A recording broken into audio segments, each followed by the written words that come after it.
levels Okay, are let's static. not go down that route. Let me ask No, you a no, no. Just question. answer that question.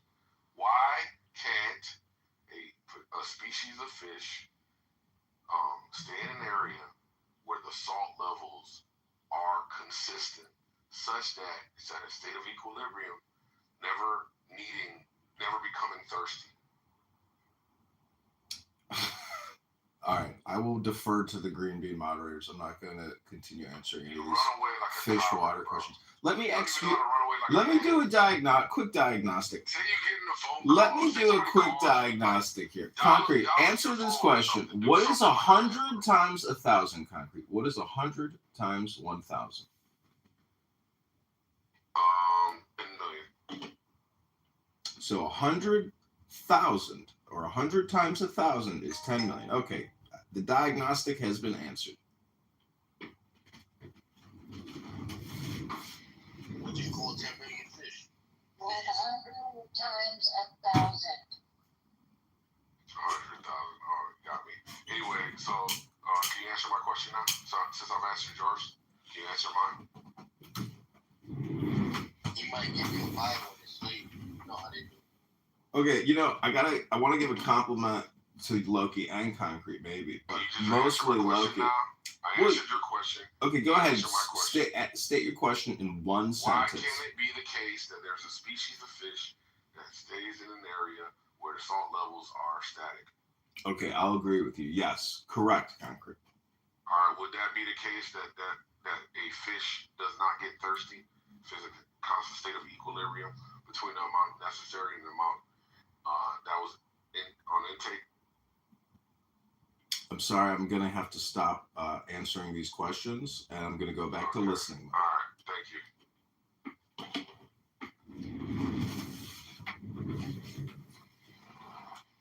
But I'm impressed. Most people never say yes, they say no, and they have articulate arguments. And I'll say I'm impressed with you, John. The name is given to you as a good character. Yeah, but Loki, you know that your whole argument is based on equivocation, right? No, not necessarily. When fish actually get thirsty and drink water, yes. Especially when they live in a state of dehydration. I think Brad established that they don't get thirsty in the way that humans do. So when you talk about that's equivocation.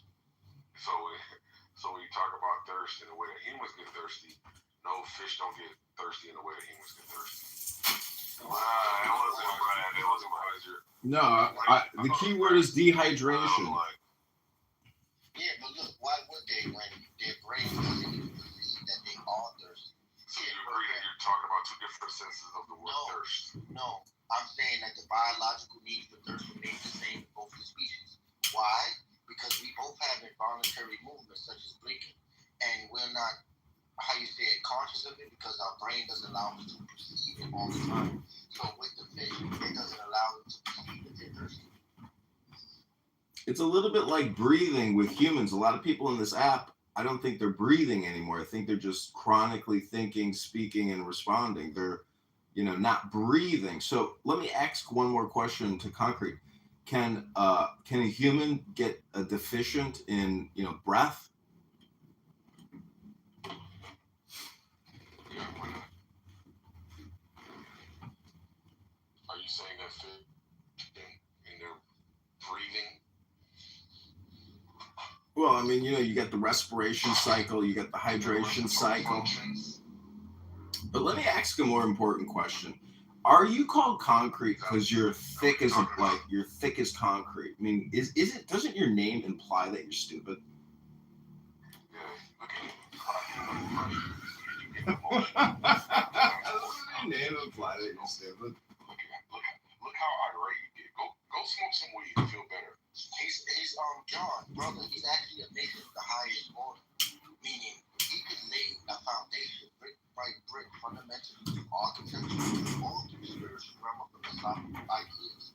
And I think you too, my brother, can do the same.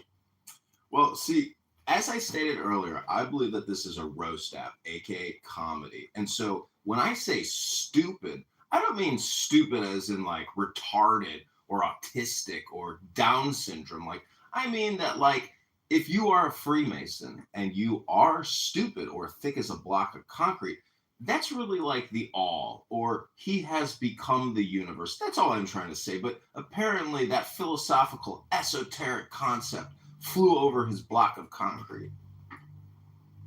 Kendall, yeah.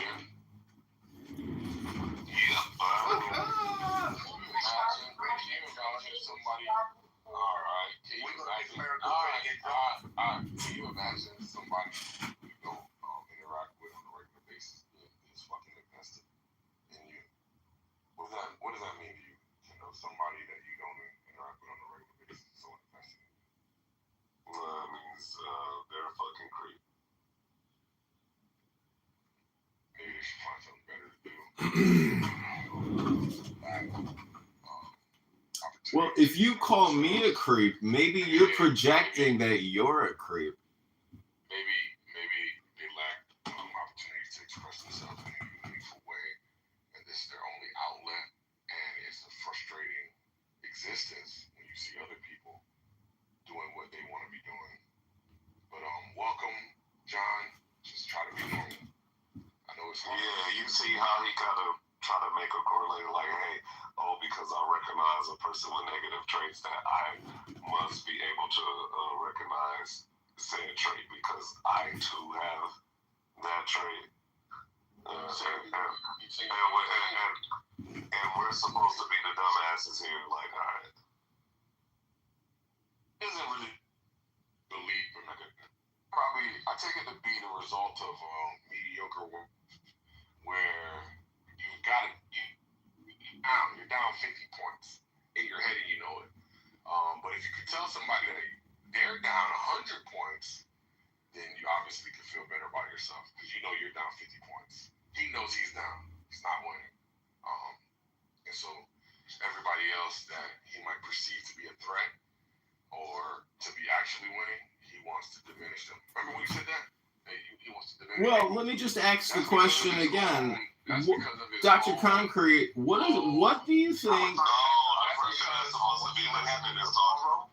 And look what happened. I couldn't even get the update. Ask him again. See if he'll engage. He won't engage you. We're talking about, hey, what's gonna happen is me and Roger are gonna record the room and play it. And then we're gonna go inside, politically correct and chill with them.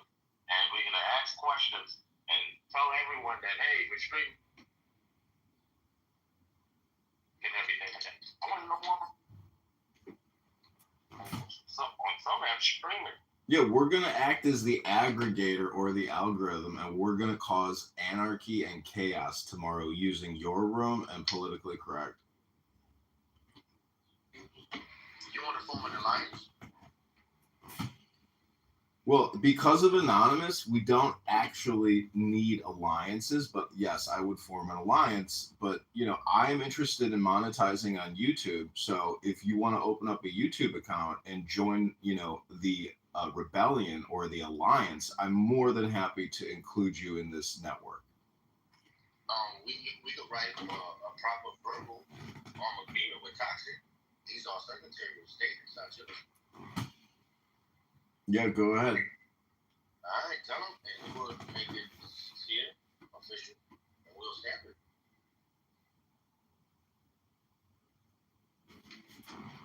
Sometimes diplomacy is the best model in this type of situation, my brothers. If you ever try to monetize off my content, they're coming for you. Well, it's not just me. Look, none of those anons in the audience are me. I'm telling you directly. I don't give a fuck about anything else. Just letting you know. Okay, got it. It's been noted.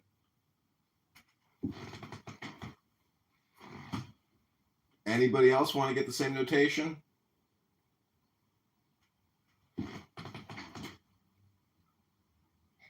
Just please make sure you communicate to your working out. The question. I know you don't want to help him actualize his vision.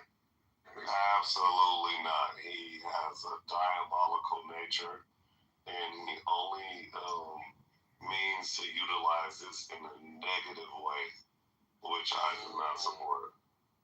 So no.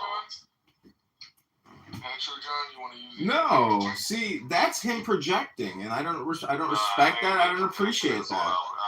I'm going off of what you said before. I'm going off of what you said before. So that was your introduction to why you record. Poll about me, and I count polls about people as harassment. And if I'm going to be harassed, I should have a mod badge while I do it, while I'm being harassed. So either get my name out the polls, or badge me up, bros. Give my love a mod badge. My love. I don't really want a mod badge. I just want to be not in the polls. I have PTSD from my name being in titles, and I really don't feel like being the subject of conversation. Aww. Hey, Bima. You're popular, Monica. I know. I just can only have so many flowers, Bima. My house is filled with them. Well, I mean, if they're begonias. Oh, yes. Hey, Bima, can I ask you a question? Yes, go ahead, Chico. Earlier, for the past couple of days, I had people stop with a profound question. Here's the second. Can a man or a woman live without regrets? Yeah, I do believe so. So you think people can be perfect? I don't think that living without regrets is perfection. I think it's the acceptance. It's just the ability to accept what is and to make peace with that.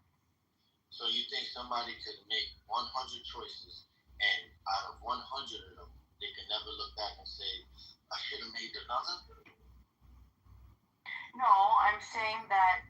Oh, are you saying like built in, like they no longer have regret? No, I think regret will always be something that is a conscious thing that we like look and reflect on. But I'm saying like it's a conscious choice to whether or not you want to let that hurt your future and your now.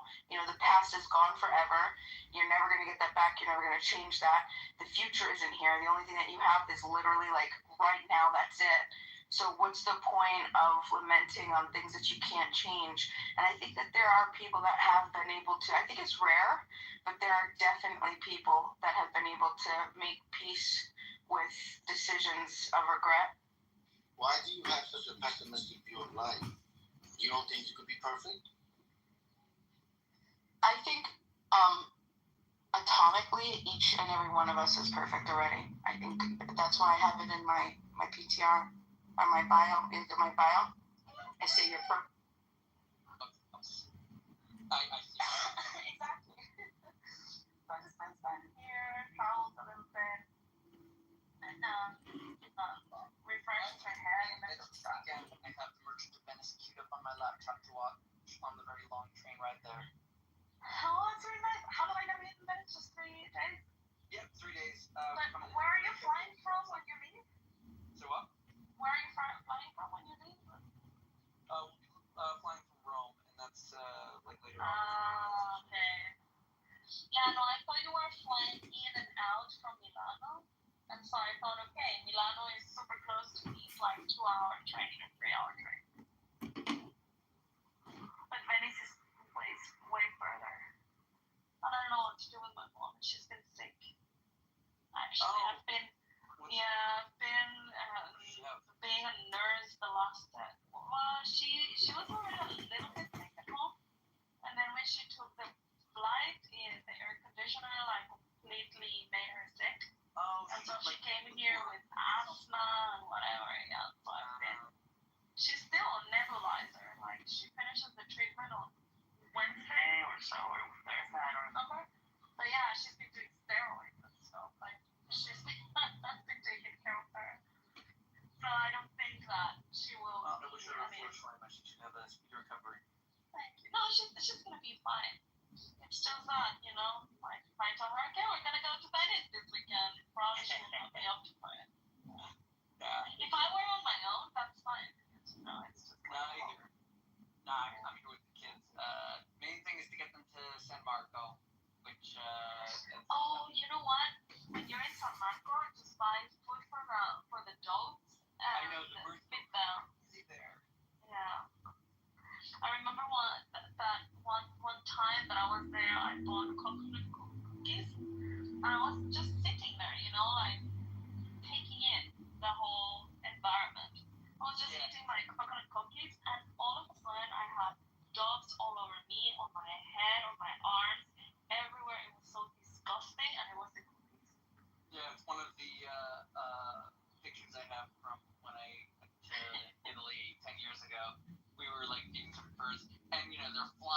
at me, and I got like a great action shot of me in my hat with the birds flying all around. Yeah, they will enjoy that. Oh yeah, the kids are gonna And love the ice cream there is amazing as well. Natto. Seafood in Venice is very, very good. Of course, the seafaring people.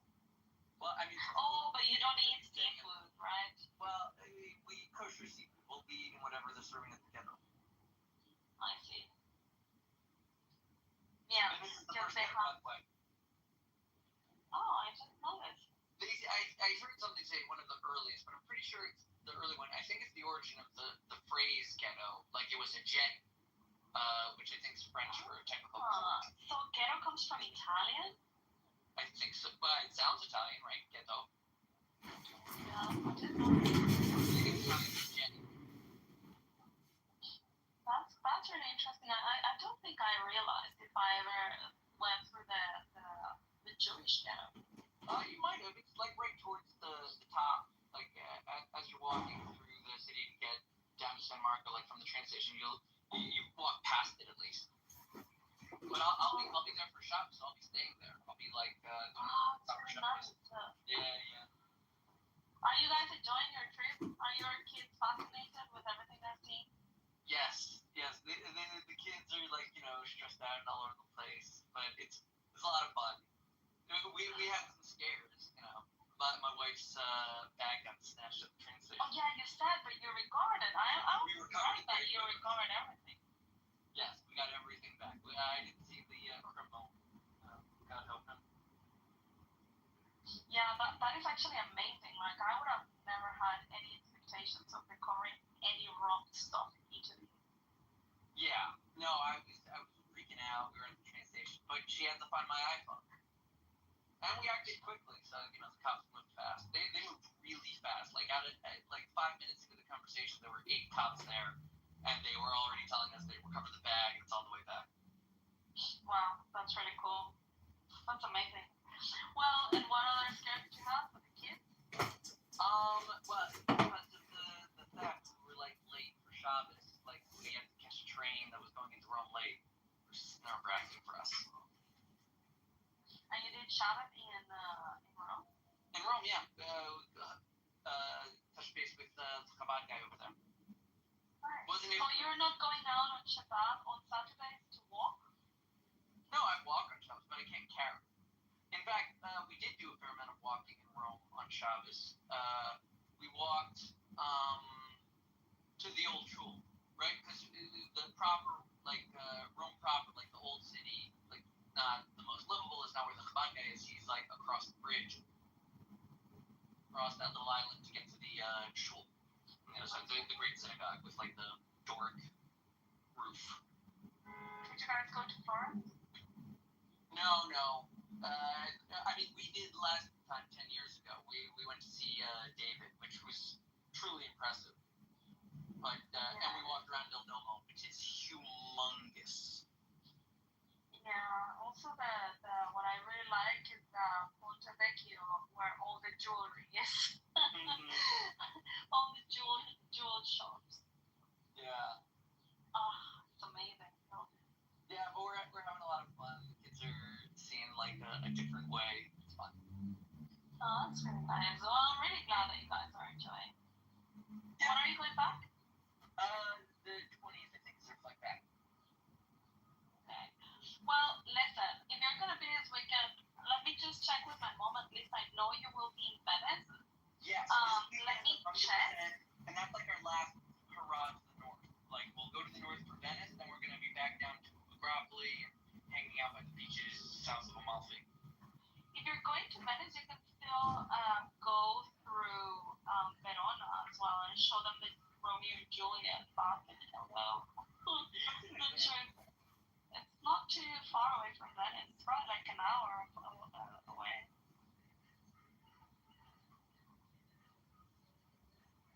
Verona.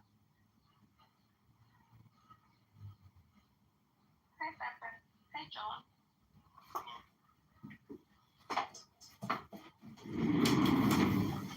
John, why have you been quiet, dude?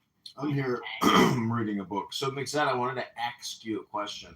Oh, I wasn't sure it was you. I just maybe one word that I didn't get. I wanted to ask you a question. Do you know that today is a fast day? Really? Fast day. Yes. Of the 6 fasts that the Jews have during the year, they all have like partners. There's long, short, male, female, black, and white. Today is the black. The destruction of the Beis Hamikdash. The expulsion of the Jews from Israel. Today we commemorate. So, Mixed, let me ask you a question. As you travel the streets of Italy, how do you view Judaism in comparison to paganism? Is it, historically, is it cultural? Is it political? And how does it all work together? I mean, like, it's a fair question. The answer is mostly yes. Like, it is cultural and political. Like for example, this old castle, which was made by the Anjou and the Aragonese, as part of like the conquest of Sicily and the kingdom of Napoli, which had to do with some like Muslim invasions and then fighting in different people to protect them. First the Normans, then the Anjou, eventually the Aragonese with the blessing of the Pope. And like, there's a church here, right? The castle's been like redone a few times. And on the church, it's like right nearby where we're staying. There's these like very big, heavy, like I think made of brass doors that have like statues of Peter and Paul. Right? It has pictures and Paul's. Yeah, it has listed there. They also have on a different door. It looks like they have depictions of the conquest of Jerusalem. Maybe I'm not sure exactly, but Peter and Paul very clearly they're marked and named. And I also went to Rome and I saw their statue depictions of deities frolicking in the fountains. It was actually really beautiful at I think Piazza Navona. There's like this like god standing up above the water and he's like chilling by a bat, and there's a lion between his legs that's just trying to like lick the water. It's really like beautiful animated kind of shot. And it just strikes me the place of religion. It's a question of what you're using religion for. Is it a symbol? Is it a rallying cry to unite people, to express the things they already feel? Like, I wish I could be so dominant over a pool that a lion was licking up the water between my legs? Or is it supposed to be like insightful and meaningful? And like, you see how Italy has gone through different modes of both agreeing with and arguing with both sides of that question. Right? Because Michelangelo and all of those guys that were trying to revive the statues, that was much later. And you got the Pantheon there also. Italy is an excellent case study in the Jewish thoughts on idolatry and paganism, and the non-Jewish reckoning with it upon discovery of Jewish teachings. And like, they still want the statues, right? I see it mostly the way that the Christians relate to Judaism, as they found another paganistic source. This is just a different source of stories, and we can paganize the whole thing. But I think also that the Jewish message is a bit persuasive and transformative. I think that their thoughts evolve and change as they study the story, agree with it, fight it, come back to it. I think it's all here. That's really interesting. And are your kids taking in all of this? Like, what are the ages again? You were like 7, 8, right?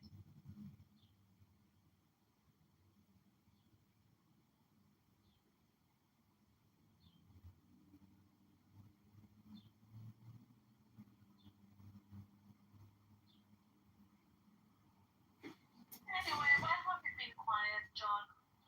Well, they deleted my other account, so maybe it feels like Why? a different experience for you or something with this new account. Because I asked this atheist, what a Homo sapien is, and he got so emotionally upset that he reported me, and he's like, "You're that motherfucker who has all those accounts, you motherfucker." And I think his name is Mark. I don't know if you know that guy, Mark. I think his name is. He's got a different name on here now, but Yeah, thanks, McZed, for that answer. I thought that was really interesting. You look very handsome in that photo you have on. Oh, thanks.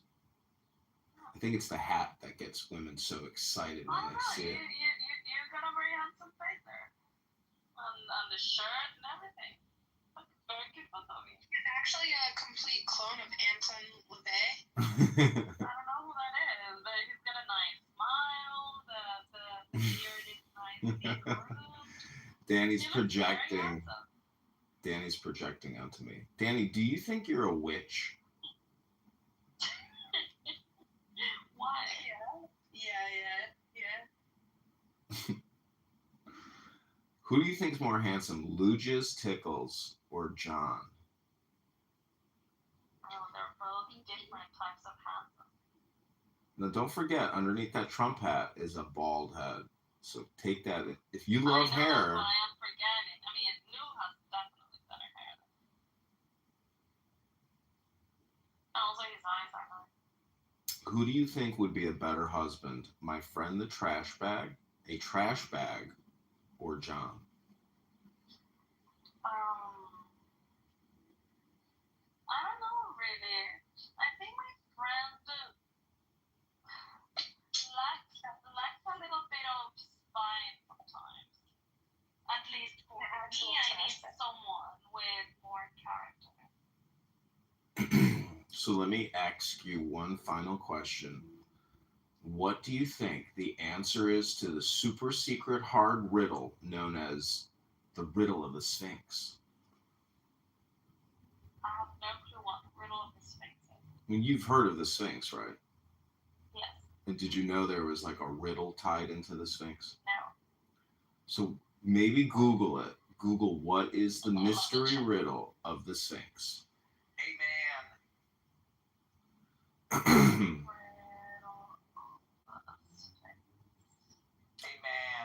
So I wanted to also say that tomorrow we're doing something different here on Clown House. We are live streaming all of the rooms in Chillism, Politically Correct, a couple others, and we're going to do live feedback. We're going to do like a sample, and then everybody gets to give their opinion on what they just listened. Then we go to another room, or we hit, resume. So it's going to be In the Muff with Roger Mayhem hosting and John Kitover producing. And we... Yeah, I heard that exactly. Now he works for him. By the way, I can't believe I spent the past 4 years complaining to you about my ineffectual behavior in my toxic relationship, and now you think I'm being for a spineless partner. No. I have no. It was nothing referred to your relationship and what you shared with me. It's just like the way that you come across. It's just like I'm not saying that you're a spineless slimy bitch. I'm just saying that your personality is more agreeable. It's true. It's true. You need a manly man, and I am a faggot. Why you're a faggot? Anyway, John. I hear that now you work for Roger. That's very interesting. Well, sometimes you get confused and you think that the parasite is the host, and sometimes you think the host is the parasite. But in this case, Roger is the parasite. He's doing your work. no, I'm just saying that it's mutual cooperation, and if you believe that you can organize community organizers and get monetized one day, this is hopefully what's happening. But I do have to stop recording so much Clubhouse because I have to actually do campaign work to try to get signatures on the ballot to put me, on the... So you're going to delegate this to Roger? John, if you need me to come get signatures for you for a week, I could get at least 100. Oh, that's nice. Yeah, that's awesome. Yeah, but knows that I've done this professionally. Well, if you want to fly out here, so what we're going to do is my friend Jared here, who is my campaign, coordinator, he's got a really nice BMW. And so we're going to go to the top 15 towns in the district, and we're going to do interviews with people that live in all these little towns in Illinois and see what they think about the current congressman, and share with them information. Listen, this is the power of Clubhouse, okay? We are going to make you win. I agree. I think having Clubhouse is like having a supercomputer. You just have to be, you have to be a good user of that computer. So I hope I'm a good user, and everybody Let's here. help you. Yeah. Even I can help you from Switzerland. Yeah, 100%. Like this is Give me a review for Sorrel. this is a spam operation in a way. So I need as many brains out there spamming to, help educate people and stop getting people from asking questions. Create videos. I'm starting using. Bima wants to be a part of the campaign. See, I think the whole thing, can essentially, I hate to say that Robert Taylor, aka the Bitcoin laundromat guy, he has this theory of praxeology. Now, I don't want to spend too much time on this, but if you look at the Mises Institute publishes the theory of human action, and I couldn't stop laughing when I read that. What do you mean you couldn't stop laughing? Because Robert Taylor, in a way, is right, but he's also really stupid. He can't explain the theory of human action because it's so complicated. And there's so much in it that to think that you can come on a social audio chat app and exchange, terabytes of information, you just can't. Yeah, I was gonna say what's there to laugh. Like the Business Institute is one of the best places where you can actually get educated in economics. I love it. I don't think people are that complicated, and I don't think the universe is that complicated. It's all just, information. Well, Danny is one of the best crisis actors any political candidate has ever hired. And I thank you, Danny, for being such an effective agent on behalf of Mossad. Oops, did I Freudian slip there? Just kidding, Pepe. No, they don't want me. Are you joking? I was brainwashed by the America. They're just using me as a patsy. I don't know. I was gonna say that I would be the worst for Issa because I ended up strangling bitch one night. I promise you that. What?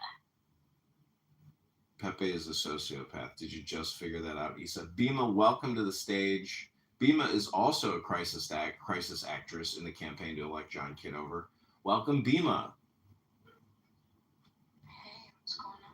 Who's the guy in your PTR? Issa? He's an athlete. Of course, permanent. This guy is really inspirational. He's normal apart from his arms, right? Like, he doesn't have arms, like, they never grew. And, he plays tennis, he rides horses. He plays tennis? He swims, yeah. What is his Olympic event? Does he do the shot put? No, he's a gold medalist. And What sport? in tennis, in running, in horse riding, and I don't know, like, he plays a lot of sports.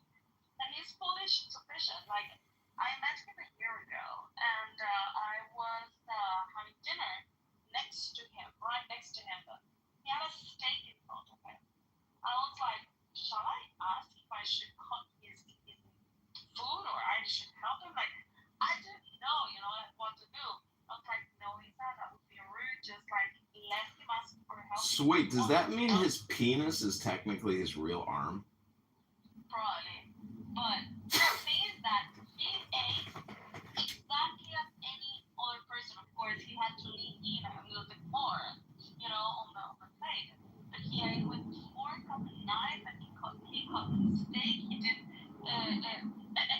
everything neatly. The only thing he asked me to do is to please put his glass of wine a little bit closer, of course, because we're not gonna be able to reach it.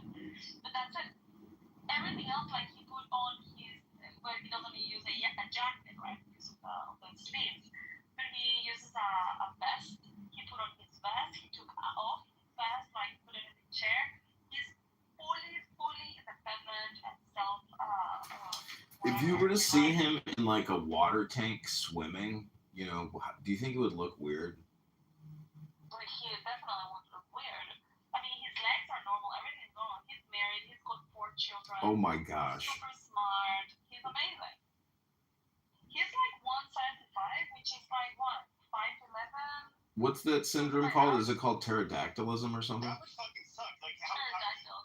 How like he would be able to jerk off, dude. That fucking sucks. Well, listen, he can clean his ass when he goes to the toilet. So what makes you think that he can't jerk off? Yeah, Pepe. He has 4 children. Okay, how is this guy with no arms more successful, than losers on a social audio chit chat app who talk about FBI crime statistics all day long? That's what I was telling the Bitcoin guys that meeting this guy and spending time with him and actually learning about his life made me feel disabled.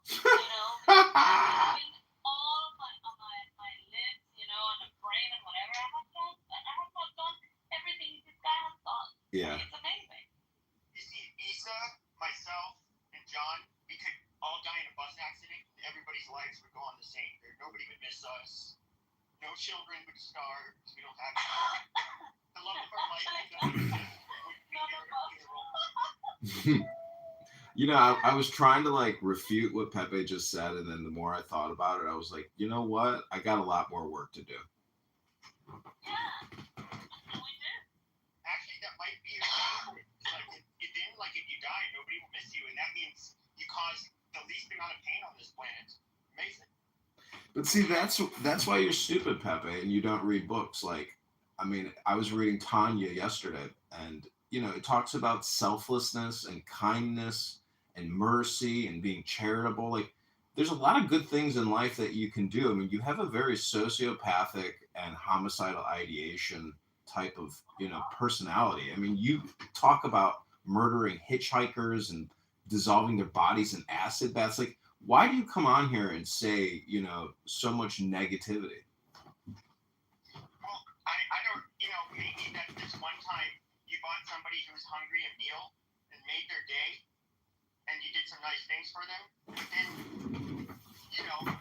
that you end up dying, and that person feels sad for many more days. And that makes it, it has more of a negative impact than you had a positive impact on his life. So maybe I actually, my outlook on life is the best. I don't know. But I was just realizing that the title of the room, and then we can go back to the conversation. The title of the room is a very big slogan, John. John for all and all for Kitover. One for all and all for Kitover. Come on over for Kitover. Yeah, you're gonna work for all, and all are gonna vote for you. Well, what do you think the saying "the now is all important" means?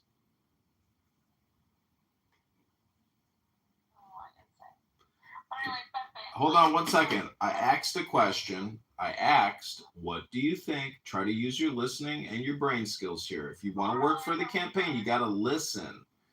What do you think the now is all important means? Now is all important.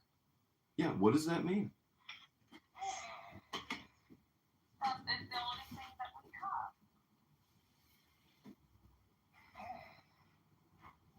Nothing else matters. The past doesn't exist, the future doesn't exist, the now is what we have. That's all that So you're saying that I think it all exists. Everything exists. Everything exists in the now. So you're saying that the compression is all that we have. Yeah, it's the future and past compressed into now. Right? Is it the event horizon? Danny's so funny. What does it mean, John? No, I think Danny, in a way, the comedy aspect, I think is, the silver lining. So all I'm saying is, the now is all important. And it's 1:28 here in the afternoon. Everyone here, has things to do. But here you are, communicating. But, there's an expiration happening in the background in a way.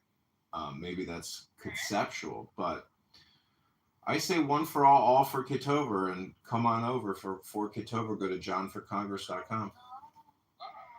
Hey, El Normo.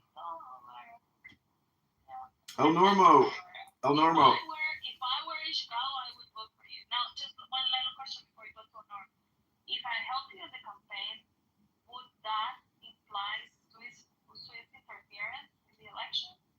No, you're a volunteer for the campaign. Anyone in the world can volunteer for John. Oh, Normo, I was really trying to push the buttons on Shapeshifter yesterday. I apologize if I was being crude and coarse, but I wanted to see how far I could push that guy. I understand. I just think that your more recent persona is more erudite and reasonable, and I want to encourage you to stay in the reasonable zone. And when you say we, you mean you and your other personalities, like Sybil? I have always loved John. I learned to love him. I learned to love him in first playoff. 90-day love affair. Yeah, no, I mean, like, at the beginning, well, he used to have this photo of, like, a woman with, like, how do you say, a wig, and she had, like, something in her face. I think it was, like, a purple dress. I don't know if you remember, John. And he used to come to our rooms with some and just, like, start yelling and whatever, and we hated him. But then when I realized, like, He used to yell Rabbinum Shalom, but he doesn't do that anymore. I don't know if that's when he yelled back in the day. But then when I figured he was just a troll, but then sometimes he participated and whatever, I thought he was interesting. And then, then outside of those rooms, I started seeing him all the time. So, I appreciated him. You have wonderful taste in men, I will say that. I do. I do.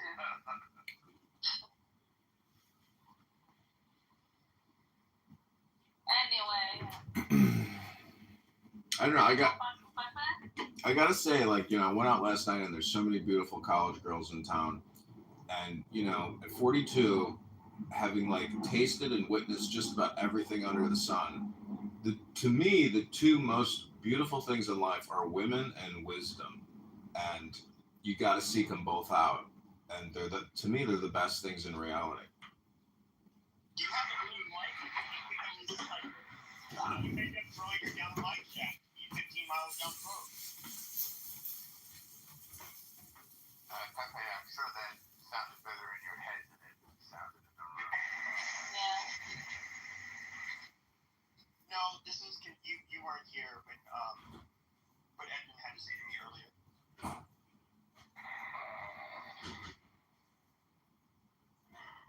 Here's the picture, John. Oh, that's a very good. Oh my God, what is this fucking doing? You're gonna get kicked out if you do that again. Okay. Everybody say goodbye to Jacob.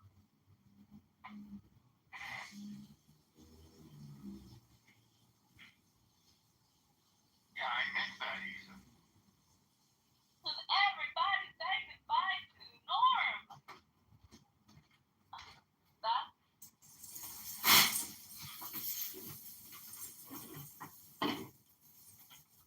So. Yeah, look at that photo. Oh, El Normal, I don't know if you heard, but Roger Mayhem are doing a show tomorrow in the Muff from 8 a.m. to 1 p.m. And we are going to do like a Mystery Science Theater 3000 thing where we listen to Chillism, we listen to Patty's Politically Correct, and then we do a break and a pause and do live feedback and analysis on what they're talking about. Honestly, it's gonna be a waste. Yeah, that's gonna be a waste of time because you are going to have people just listening into the. I mean, you're gonna waste your time listening to another room that you're not in, and then you're just going to discuss the content. It would be better if you're just recording it, for the event or whatever. All of you go into that room, participate, make them. You trigger them actually to say things that you want them to say. We'll see and you trigger them and you participate, and then you go and have a post-room discussion. Well, it's a roast show. It's a live roast show. But also don't forget, because we have the room open and we're going to title it in a certain way, and we're going to go into those rooms and say, hey, somebody's live streaming this into Roger Mayhem's room. Like, we're going to cause chaos while we do the show. I know, but that's what I mean. Leave the room open and have your room just like you have your stuff, just with one account.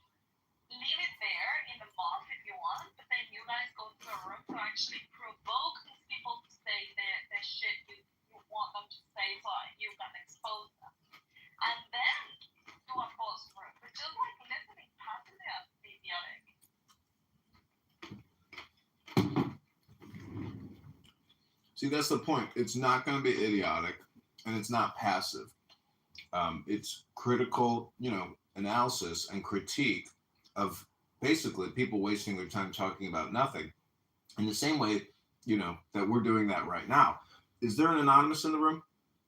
Yep, there's two. So those anonymous accounts, if they're live streaming the room and creating content, um, you know, they're basically filming a show about nothing. And El Normo, I know you're a filmmaker, and so like I consider myself a filmmaker as well, having produced 40,000 YouTube videos over the past couple of years, but really having no success in terms of viewership. So I'm just trying to like. That's like running a hot dog factory and saying I'm a chef.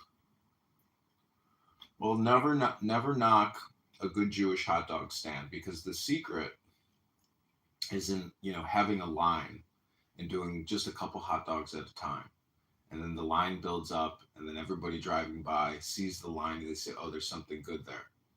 So the whole thing is public relations and marketing and advertising and spamming in a way. I mean, El Normo, do you think like the greater the product, the greater the opportunity to spam it is, but you have to find essentially a way to create a mind virus, which is free clicks. So that's what I'm trying to do and I'm trying to mix it with my political campaigns. So that's my theory of activity, or as the Mises Institute says, the theory of human action. Wait, somebody I know was telling me about the Mises Institute. Is that MIESES? I feel like I know about this. It's Mises. He's like an intellectual who came over from Europe, and it's basically about how a government destroys economic growth and opportunity and eats out the substance of their people.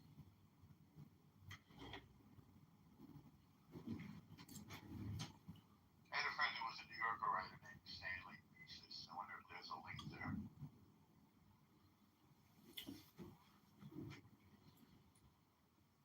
Wow, I have smashed Gaza. People.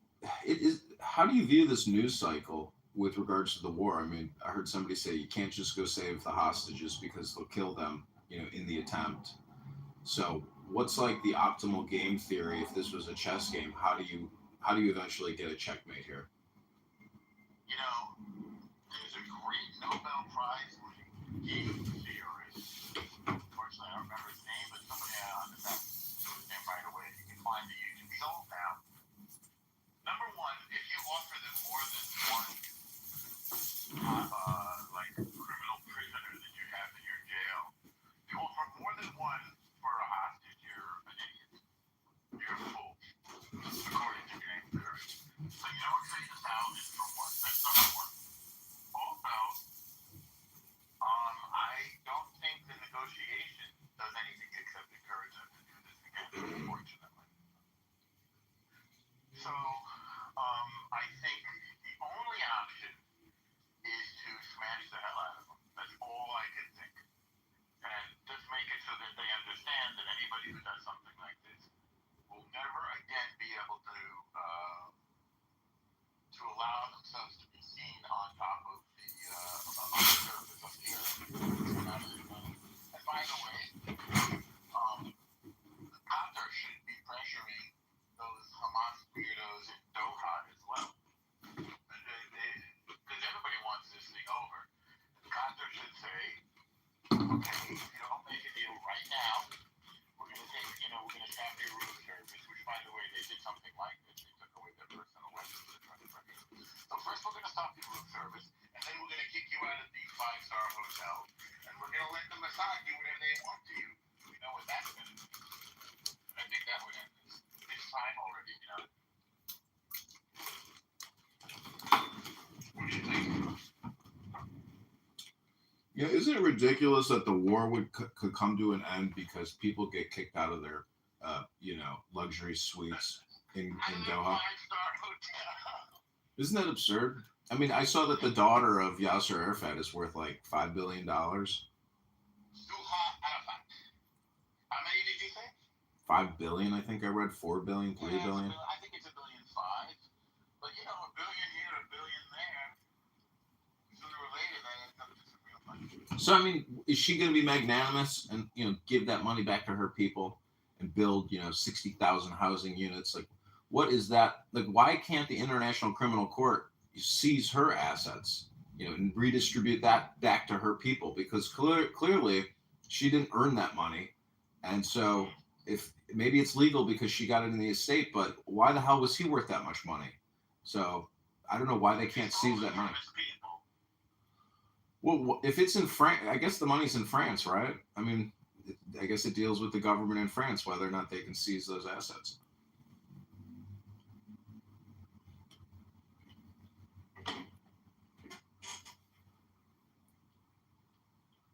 France is a cool place, and I just think that they're being blown by by their immigrants. The winds of immigration are affecting their decisions. I don't take this seriously.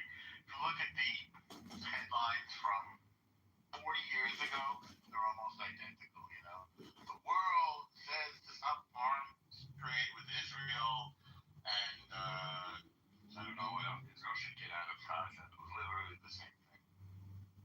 Israel should, honor the 1967 war. But it's almost ludicrous nonsense, but it reflects the fact that the world had wanted this to go away. It's upsetting to have to look. People don't want to open their morning newspaper or their, even digitally on their iPad and see pictures of kids hurting. Nobody wants that. I understand that. I am not for abortion in this country. I think we should be giving women checks of $10,000 or more to have children. I don't think we should be paying, $1 billion monthly for abortions in this country and killing, 80,000 children a month. So when I see, dead babies or malnutrition people dying, I know that that's nature itself.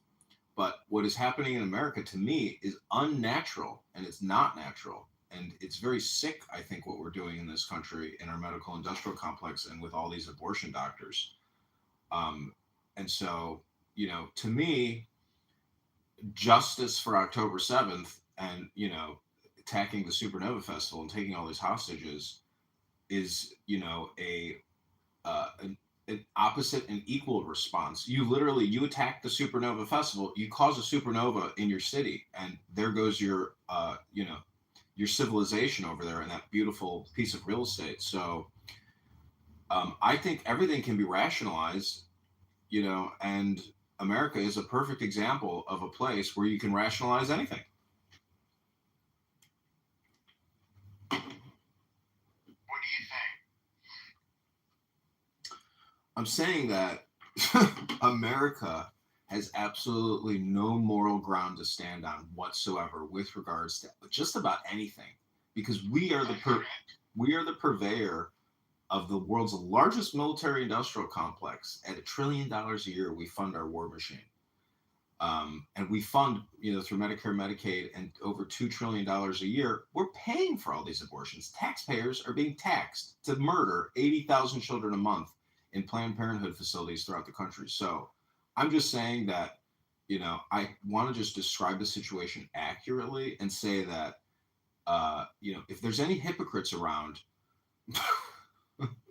just realize that, like, as an American, you really have no moral or ethical bedrock or cornerstone at all. We are such a liberal, Democrat, toxic society of hypocrites and death dealers, and shameless politicians who do not demonstrate humility or maybe fake kindness, but it's so all inauthentic because it's all based on murder, in my opinion. I've never heard you say that. I don't think that there's any more reasonable conversation about abortion that doesn't acknowledge it's right to make that decision. Well, I asked Grok, whether or not you think abortion is murder. And according to Grok AI, powered by this giant intellectual supercomputer, has concluded that abortion in America is murder. And if the AI that we supposedly want to keep talking about all the time because it's all important believes that abortion is murder, but that's just one platform. So, anyways, I'm just opposed to abortion, but it's not, to me it's political. Everything is political. The debt is political, abortion is political, vaccines are political, LGBTQ is political, BLM is political, this app is political, your Instagram is political in a way. I mean, everything, not yours per se, but I'm just saying that like all communication is political, it's spam, it's projection, um, or it's propaganda. I mean, I'm just saying people are now in a communication place in 2025 where they've never been before. And it's so polarizing and addicting, or stupid, but it's basically all spam. And so, part of personal responsibility is choosing what kind of spam you're going to have for lunch and dinner and breakfast.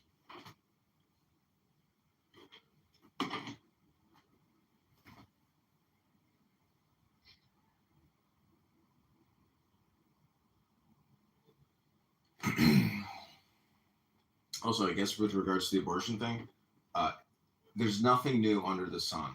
Mankind has been doing infanticide since the very beginning, you know. So there's just nothing new under the sun. And I'm only really talking about it because I'm trying to be political. The Torah says that the soul enters the body with the baby's first breath. But before it's born, the soul is not in the body. Yeah, well, in Hebrew, the word is ruach, which is breath, or life force. You could say it's spirit. And, if you want to be a literalist about first breath, but you still want to exude, rip that baby's body apart, just if that makes you feel better legally, morally, ethically, spiritually, okay, cool. But I think most common sense people in 2025 know that, ripping the child's head off in the uterus before it can get that first breath is not a valid excuse to terminate that baby, that organism's life. I mean, it's mystical what you're saying, but if you want to be, you'd rather it die afterwards of starvation? No, what I'm saying is, did you say that earlier? Did I catch that? No, I didn't say that. What I'm saying is, I thought I caught that. Can we get the recording? I forgot. It sounded like you said that. Oh, you can go to my YouTube or Instagram if you want to watch the replay. What I'm saying is the mystical approach. See, the material world is more mystical than this subjective, esoteric philosophy world of books in a way. That baby is mystical. The breath is, the inhalation, but I'm just saying that baby itself is more mystical, more magical, more beautiful than that breath. Does that make any sense, Al? The thing is, the consequences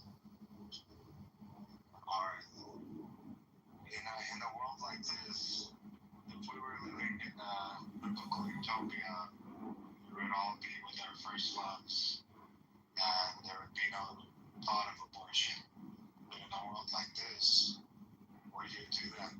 You have thousands, tens of hundreds of thousands of children being born into unprepared lives in capitalist 21st century digital economy, It's like it's a kind of, it would have effects that, it's like people don't get pregnant to have abortions, It's like, oh my God, this happened. Now, I'm not in biblical utopia. I'm in Cincinnati, Yeah,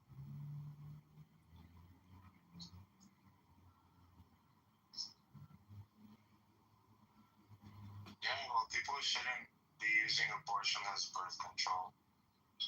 That's for sure. People should be, in loving relationships. They shouldn't be having sex with people who they're not planning on having children with. But there are, situations like you're not enough kids or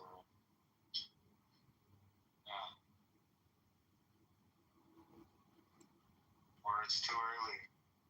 Well, I'm just saying that society today is so obsessed with the subject or the subjective as opposed to the object or the objective, meaning that the material world has become profane to all these liberal Democrats. The material world is the true, real spiritual world. It's the real. And because people are so addicted to politics and propaganda and mind viruses and thought control, you end up having unnecessary death. And I think, the abortion doctors, table is open to criticism.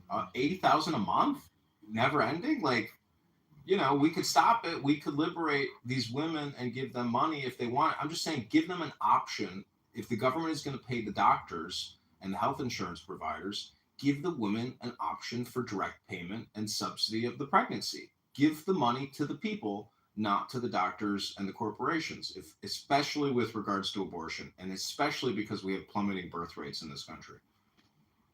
Do you think that maybe it's a sacrifice?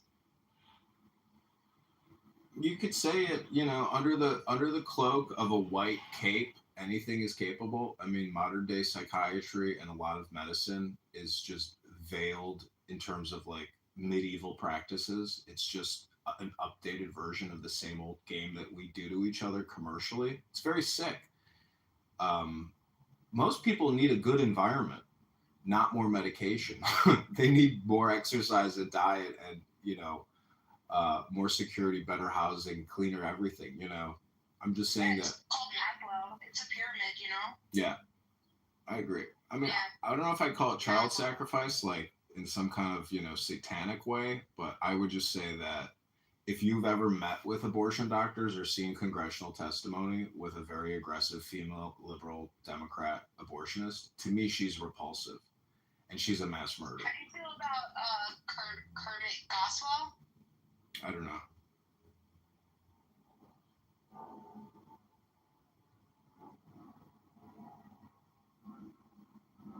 But, people get exhausted talking about abortion, so we don't have to talk about it anymore. But, if Hamas understood philosophy and they were able to secure a deal and take a knee, they should do it because that act of humility is what saves their people. I just hope there's like enough intelligence in their network or some magnanimous leader who can convince their people to disarm and have a new future and have it guaranteed in writing and publicized prior to the actual, so everybody knows they're not getting cheated. Because there are going to be a lot of complainers on this app who are saying, oh no, they never should have done this. They just destroyed their chance of having a homeland, of having their own country. Everybody is such a pessimist on this app.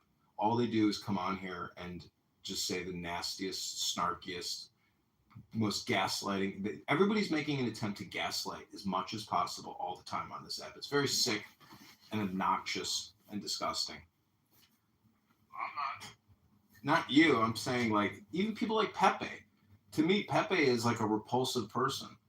The thing. It's brand. It's like professional wrestling. He's playing a character.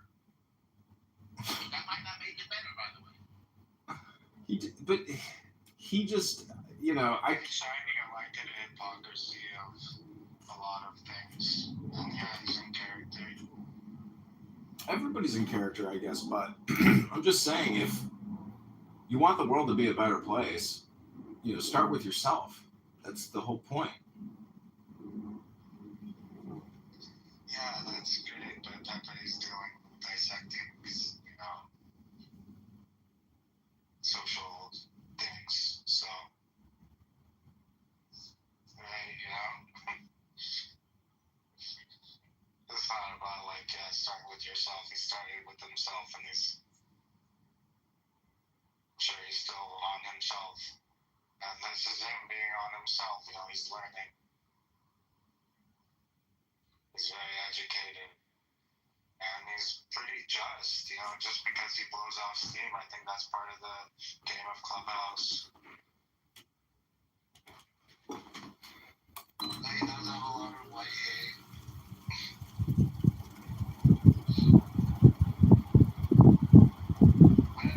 I don't think Kenny wins. I think it's a show he puts on.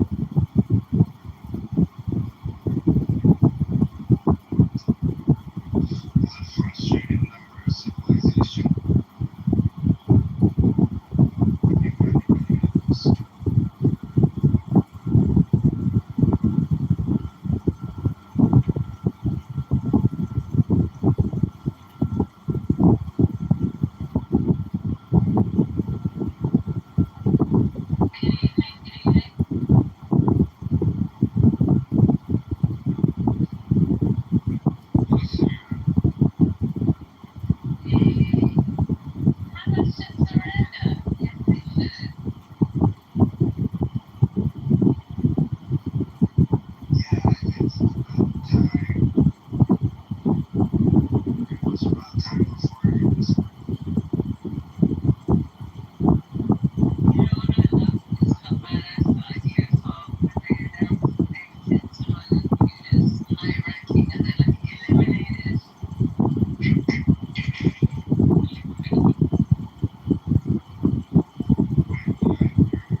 everything that they hold dear about how they think about justice is actually rooted in Judaism, but they're arguing for a very barbaric kind of stone age caveman way of life. It's really odd that they're using the moral standards that the religion of Judaism brought to the world and created modern, respectful civilization, especially after the Roman Empire adopted Christianity, which is a spin-off of Judaism. I mean, it's so stupid. It's so stupid.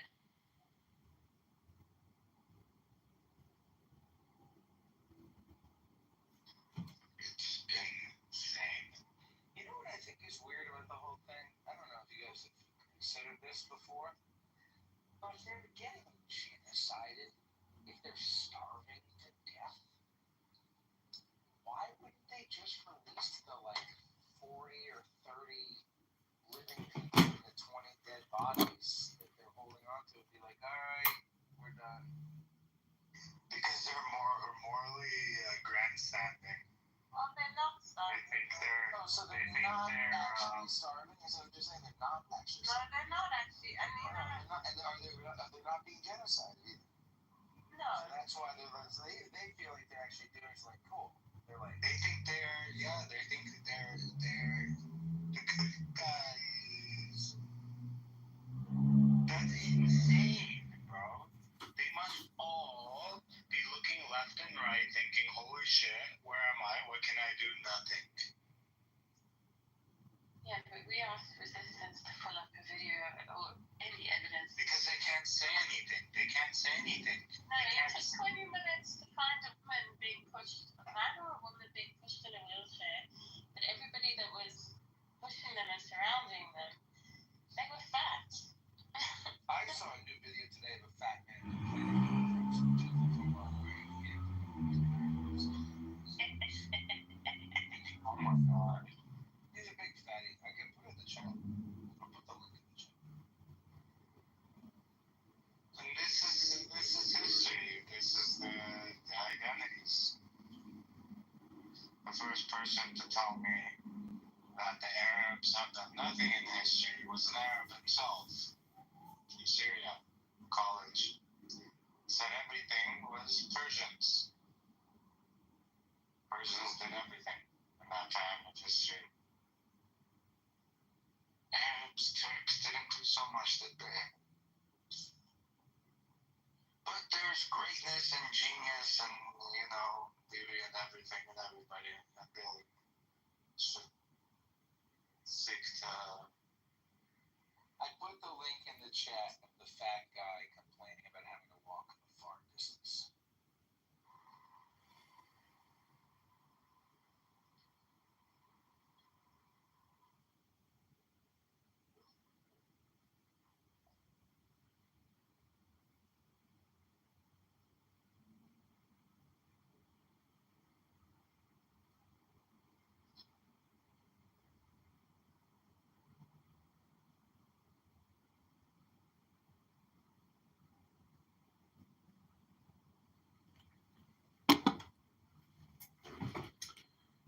Pepe earlier said, that if I died and Issa died, that, no one would notice, no one would care, everything would just continue going. See, I think that type of attitude, is like reflective of somebody who has is despondent and in despair or not courageous. So, part of my art project, I like Clownhouse in the sense that I've created this third party network of YouTube videos of all these people on this app. Because in a way, you are not you are everyone you interact with and communicate with. So to me, I've mirrored all my activity on this app, so I'm not me. I am you in a way. All communication is projection. So if somebody says you're going to die alone, that means they're afraid that they're going to die alone. If somebody says you're a piece of shit, that means that they're afraid that they're a piece of shit. If somebody says you're ugly, that means they're afraid that they're ugly. If they see what an all shiny bald head. They're afraid of the day that they themselves will once be bald, and that's as simple as that. Yeah. So what, did Pepe lose his mind? Did you and Issa? He was crazy. What happened? No, I was just kind of making fun of Pepe and then talking about, my YouTube accounts and Instagram accounts.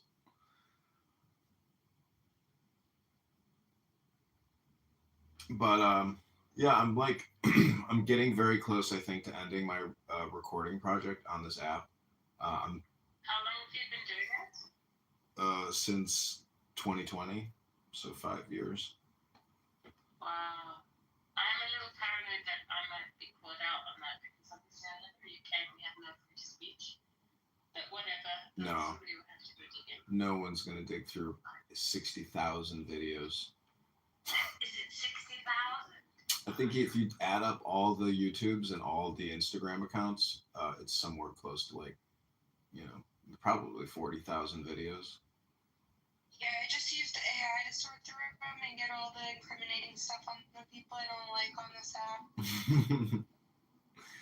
AI is pretty amazing. I've been asking Grok to do a comparative analysis on voting record and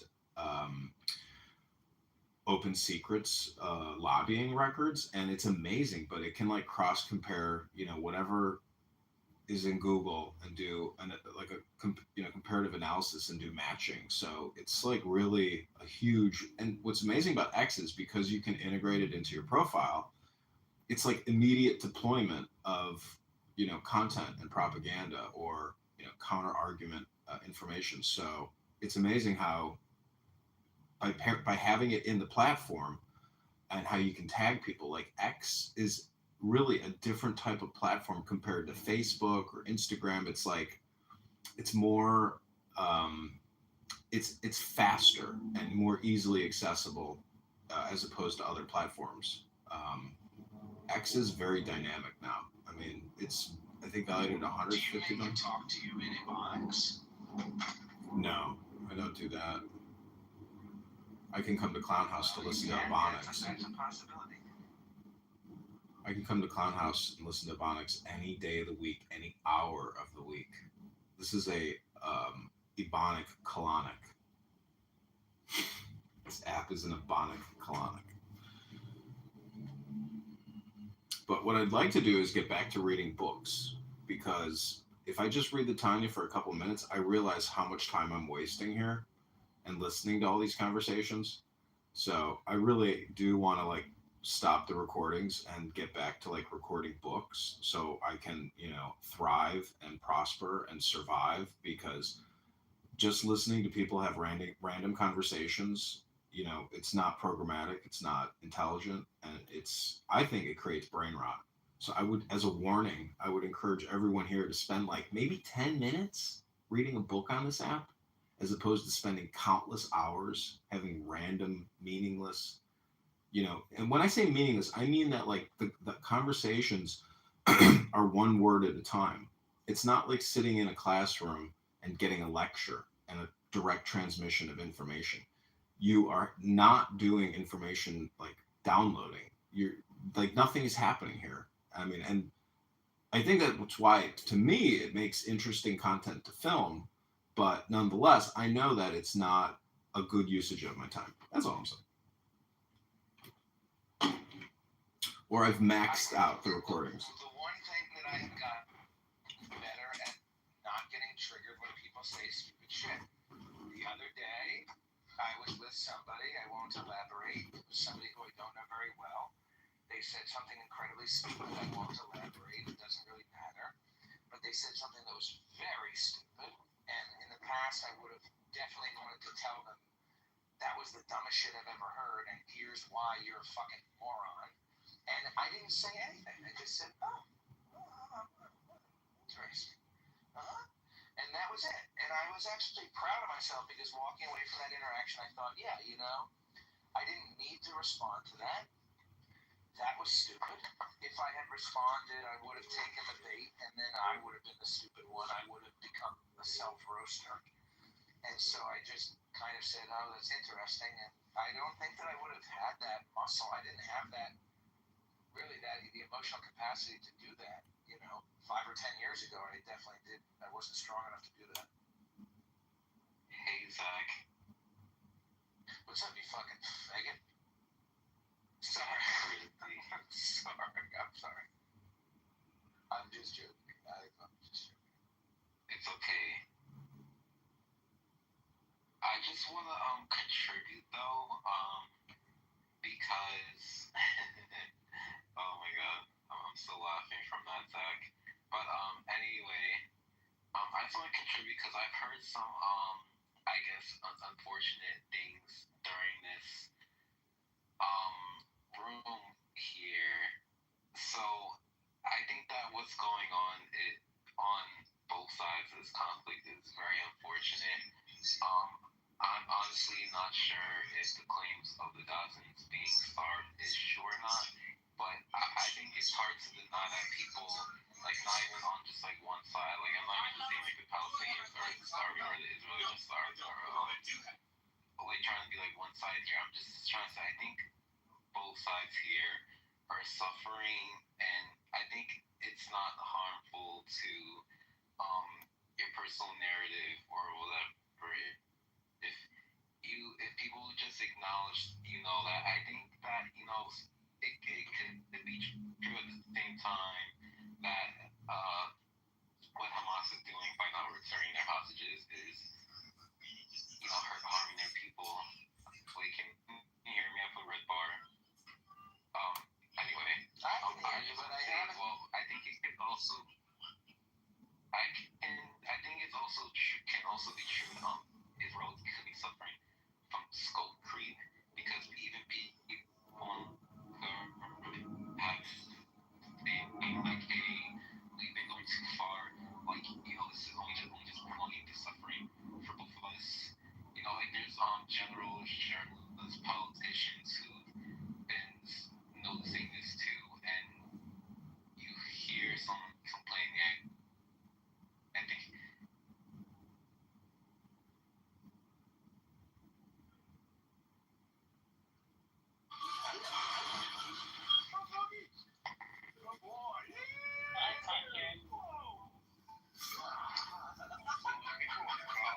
if they are starving, it's because Hamas steals the eggs in warehouses or puts it directly in front of the Palestinians in Gaza have been saying on camera that the aid is disappearing underground. So there's more than enough food in Gaza. It's just not brought to the people because Hamas wants the entire world to blame Israel for starvation when they actually tell them this is Islam. Islam wants to take as many people down with them when they do suicide. When they kill themselves, they want to take as many people as possible with them.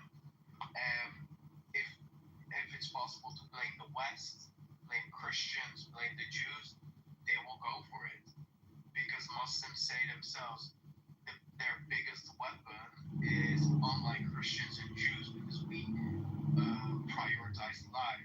Muslims say that they prioritize paradise, that this life is not worth living for, and that they will be rewarded in the afterlife if they die a martyr for Allah. So I'm not falling for that. I know a lot of Catholics fall for that, but I'm not falling for that. And I notice this trend with a lot of Christians as well, following for the propaganda of Hamas, and it's very concerning. Because Hamas is not falling for any Hamas propaganda. No, not you personally, but collectively. Okay. The Catholic Church has been not supporting the Jewish people as much as they should.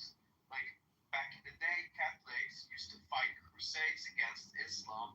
Now they are enabling it.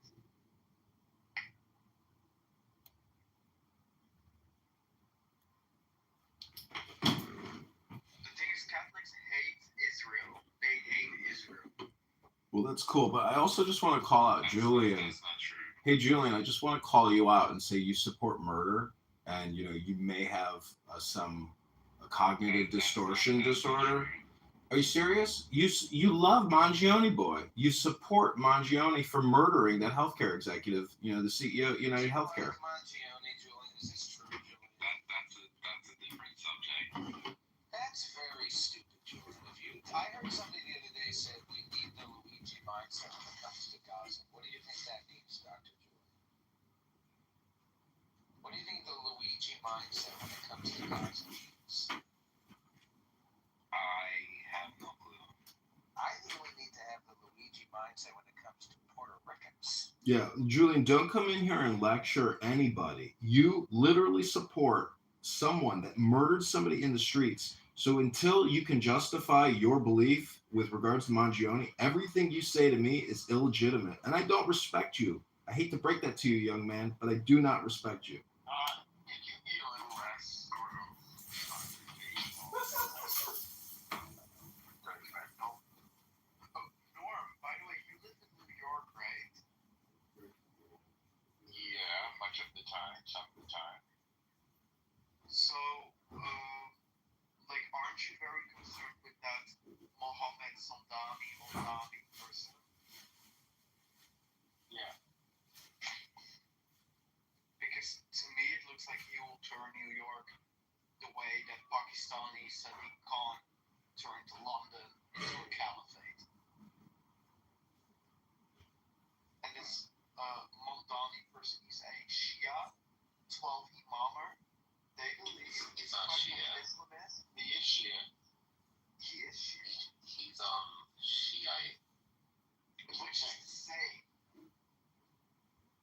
Oh my god. You're saying he's not a Shiite? Shiite, is that what you're saying?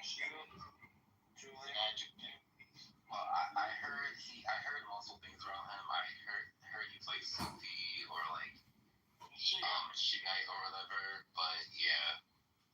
So Julian, just to clarify, you understand that Shia and Shiite are the same thing? A Shiite is a follower of Shia Islam. The two types are not Shia and Shiite. The two types are Shia and Sunniite. I don't know if they use that term, Sunniite. Sunni and Shia. And Norm, of course, you know the difference between the Sunni and the Shia. Yes. The Sunni have a very Sunni disposition, while the Shia are totally full of shit. And the Shias, well, Sunnis also waiting for them, but it's more for Shia belief system. They're waiting for this guy called Imam al-Mahdi, which they believe is this Islamic end-time savior. And these Muslims believe in order to bring the Mahdi, they need to spread global chaos. Because when there's global chaos, they believe that the Mahdi will emerge and bring and establish world peace by enforcing Sharia law.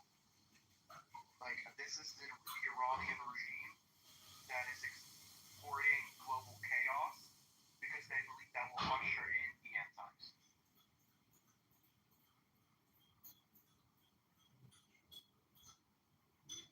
Julian is saying in the comment section he is a Shia Muslim and identifies with the 12th branch. Like, this is very, very concerning. This Mohammed Mondani type. Because this Shia belief system thinks in order to bring their Mahdi, their Messiah, they need to spread global chaos. That's what the Iranian regime is doing. And they also are waiting for the Mahdi.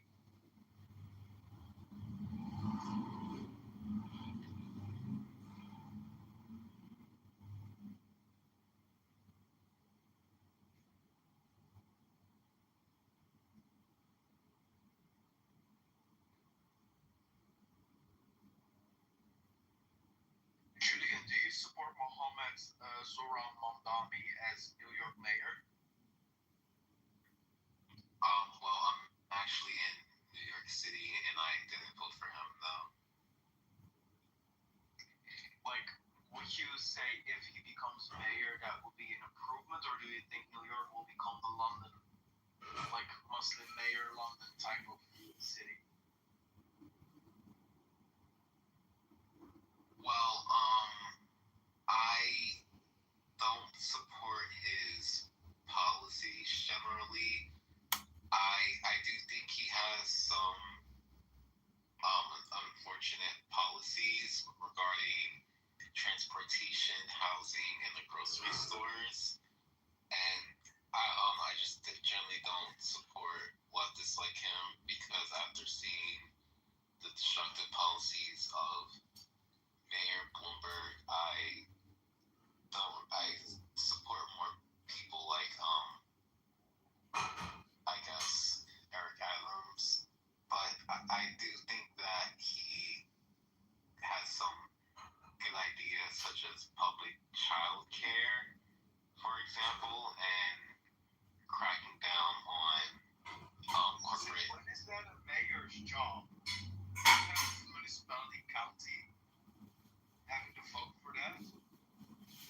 was marching for the trans people during the LGBT parade. So I don't think he's gonna start that. That was full on Takia.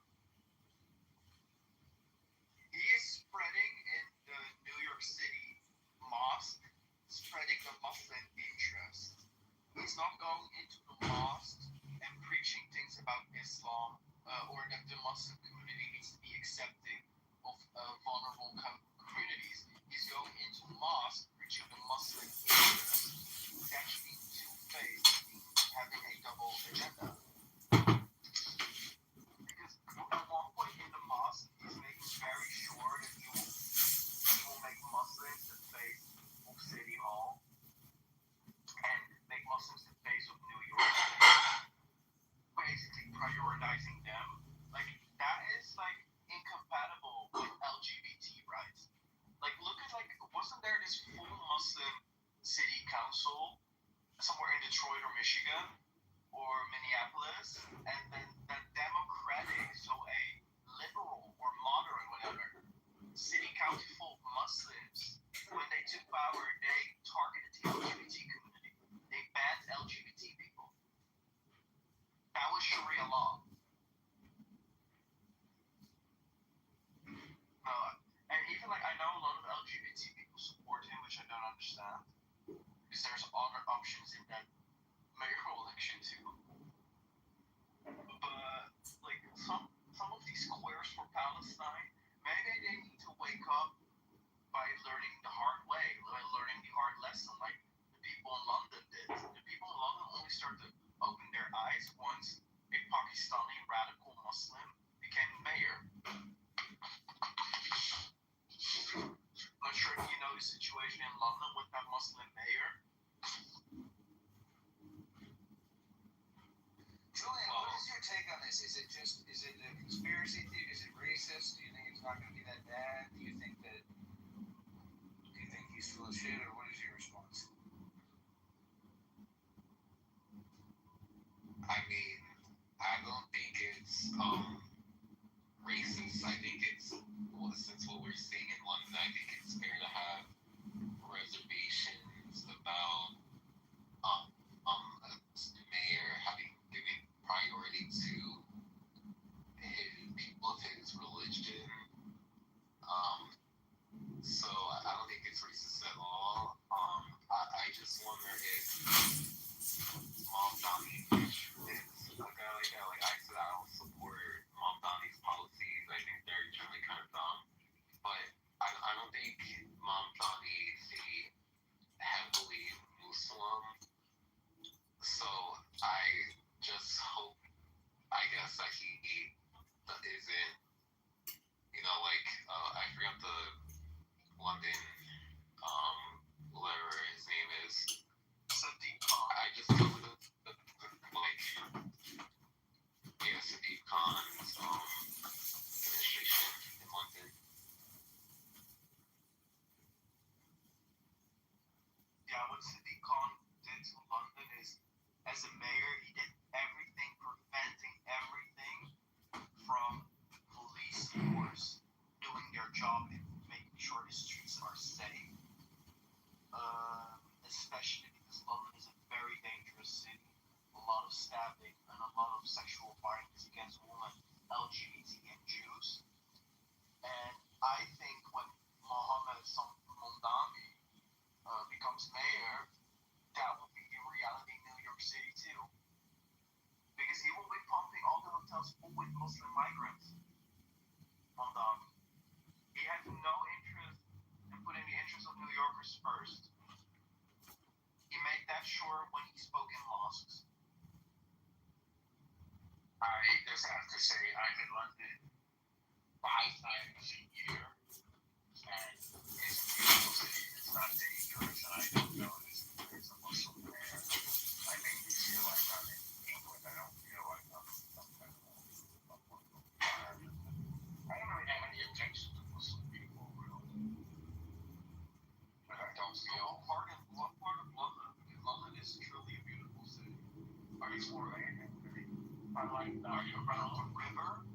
I like Notting Hill. I like Native London. And I like Shoreditch.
place the south of London.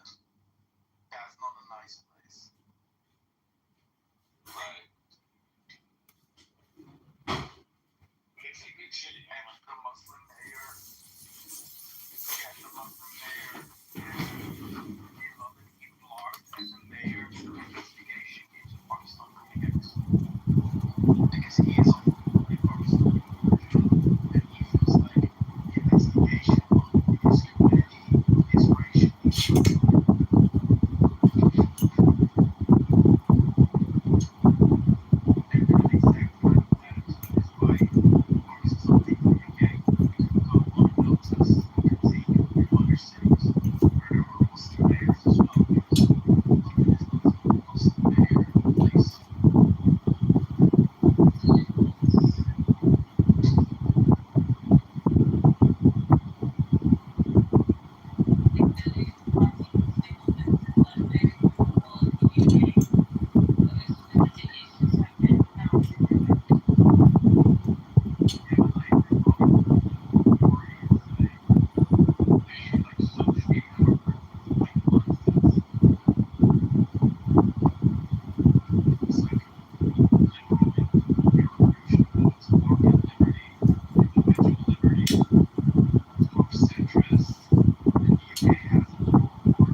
Muslim countries, and then they started to radicalize, and he spoke sort of out against Muslim radicalization.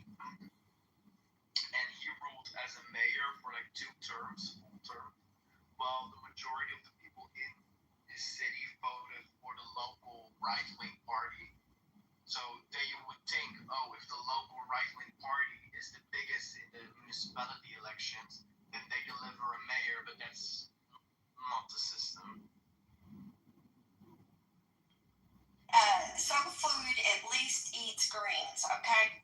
This is from every bite being wrapped in a tortilla.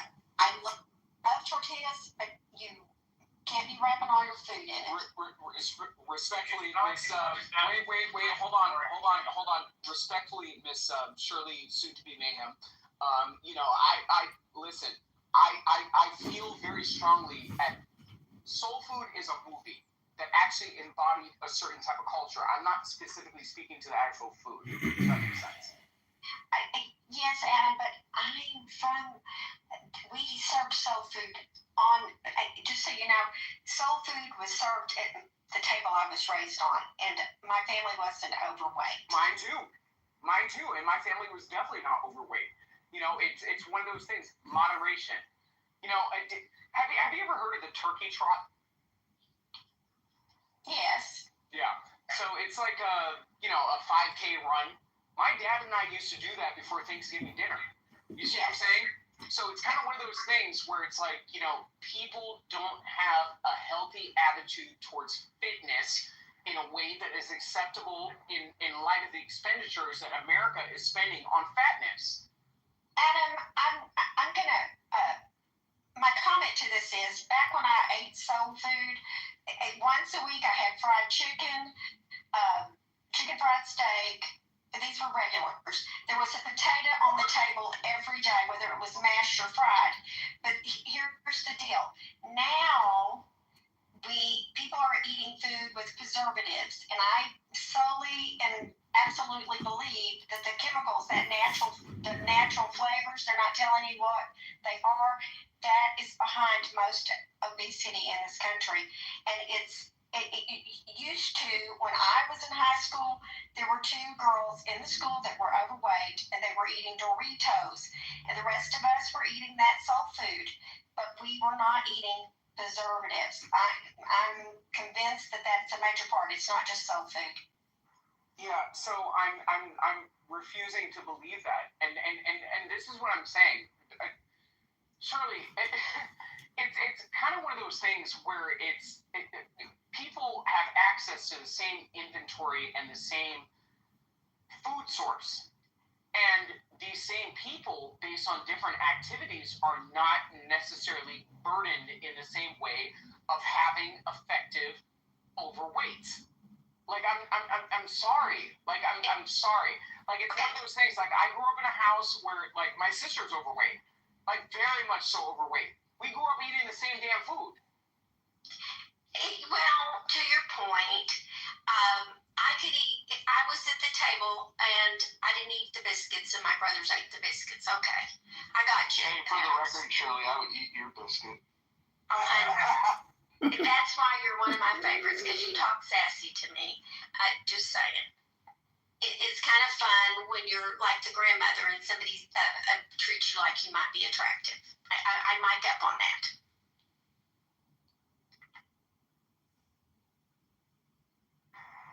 Oh, Miss Shirley, you're going to have some competition.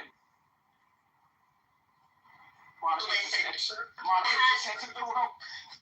Listen, my husband's going to live to be 100, and Mojo needs a wife. But I adore him. Yeah, well, welcome to the room, Monica. The most attractive, the most intelligent, the kindest, the classiest woman on all of Clubhouse. Welcome to the room, Monica. Hey, I have a quick question because I remember me and Adams did a similar room like this a couple months ago. So apparently, I guess that room's known for its degeneracy, right? So I'm trying to understand what that room, especially with what went down last night. I guess I don't know if there was other things that went on, but where do cats get off in thinking that it's okay that it's okay for an individual or multiple individuals to threaten sexual violence towards another person's family member? And then at the same time, that same individual threatens to do bodily harm with them, and then that person that retaliates that way is somehow right the bad guy. I'm trying to understand where in what world is that fucking acceptable. But that shit goes on. Can you give us a more specific example? So basically, what I'm saying is that last night there's this cat in there, and there's multiple cats that do this shit. So I go up in there and just have conversations, or at least try to. So when I was up in there was a guy named Jacobus, and this same individual said he was going to come on my mother or something like that, or do some basically threaten sexual assault. And I said, listen, if you pull something like that, you're gonna get your head blown off, right? And then all other people up in the room found what I said to be appalling, but don't find what he says to be appalling in that same back and forth. The thing is that these people, I don't understand where their mindset is at. But they're probably Muslims. Go ahead. Well, could be, but I just know that that's what goes on in that fucking room, right? Shit like that goes on in that room constantly. And for whatever reason, the mods they listen to the shit, but then think that when I say this shit or someone else, hears something like that is said to them, and they say the same shit. They attack those particular people, but don't get on the people that say that kind of shit.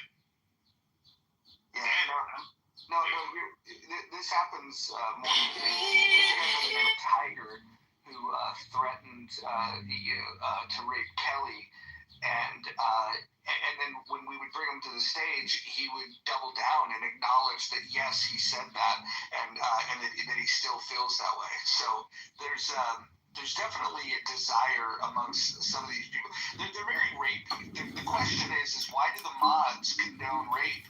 But then if you say that you're going to do something to the rapist, then all of a sudden that's where they draw the line, basically. Yeah, it is funny because I saw this room title because I was already thinking about doing a room like that to ask, why does chillism condone sexually degenerate behavior like that? And I'm not even talking about being homosexual or anything like that, but just that kind of behavior, of course, amongst other things that you guys are speaking on in this room. Like that room is just, I don't know, man. It's like it's a lot of weird shit, and I don't understand what Nathan, how he doesn't understand how detrimental they can be to him and to people up in that room. You know what I'm saying? Because things can get real, over a fucking audio app or the internet in general. I'm not saying that I'm going to actually go up and do something, but I'm just saying shit like that is the reason why there's problems in this country. Because of stupid shit like that.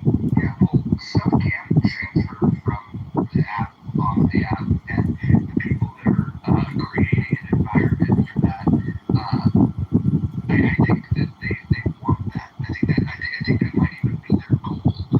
Why else would it be that in those rooms they would allow people to shout the N-word over and over and over again, and that's a word that can trigger some people to pull up, and for them to allow that, they do have rules. It's funny, you can't call somebody a bitch in that room, but you can call them the N-word. It's amazing. Oh yeah, you can't call a woman a bitch unless you're another woman or a homosexual.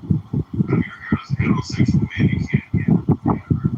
I think it's really cool. I think the strangest thing, though, is their tolerance for allowing people to speak over each other. I mean, you can't even have a conversation, and for somebody like John here who streams this stuff to a much larger audience on a much bigger app, it becomes a wall of sound. Nobody can hear the conversation. And so I think a moderator should have a duty to make sure that people talking over each other is minimized.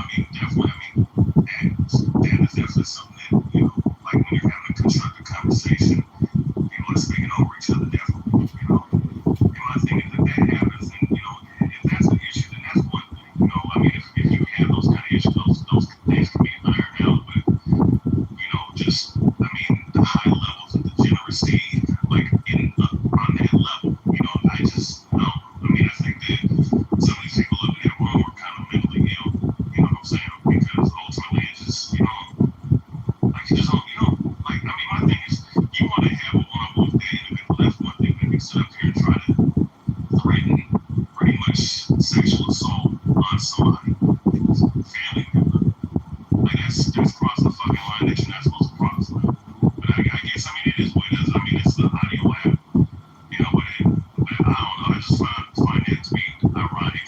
And I find it ironic that this room is paid because I guess there's some other shit going on in that room that other people are starting to observe. So, yeah, say that. Let's talk to Monica. What do you guys think, Lee? I think that the house rules of Clubhouse, like those shows on is unique. There's very few houses that I know of have at least a few rules that be mostly consistent and consistent across whoever mods those spaces too. And the joke about men not being allowed to call women bitches unless they're homosexuals, it's because men default to the word bitch for women so often that it's like a cognitive dissonance IQ test to see what other names they can call women aside from bitch. And then they disappear for 5 minutes or 10 minutes and then they get brought back up. So, Monica, let me ask you this. Why do they allow people to call people the N-word? Right, it's decent. Well, the theory is that mostly free-ish speech space, and Nathan and knowledge allow it.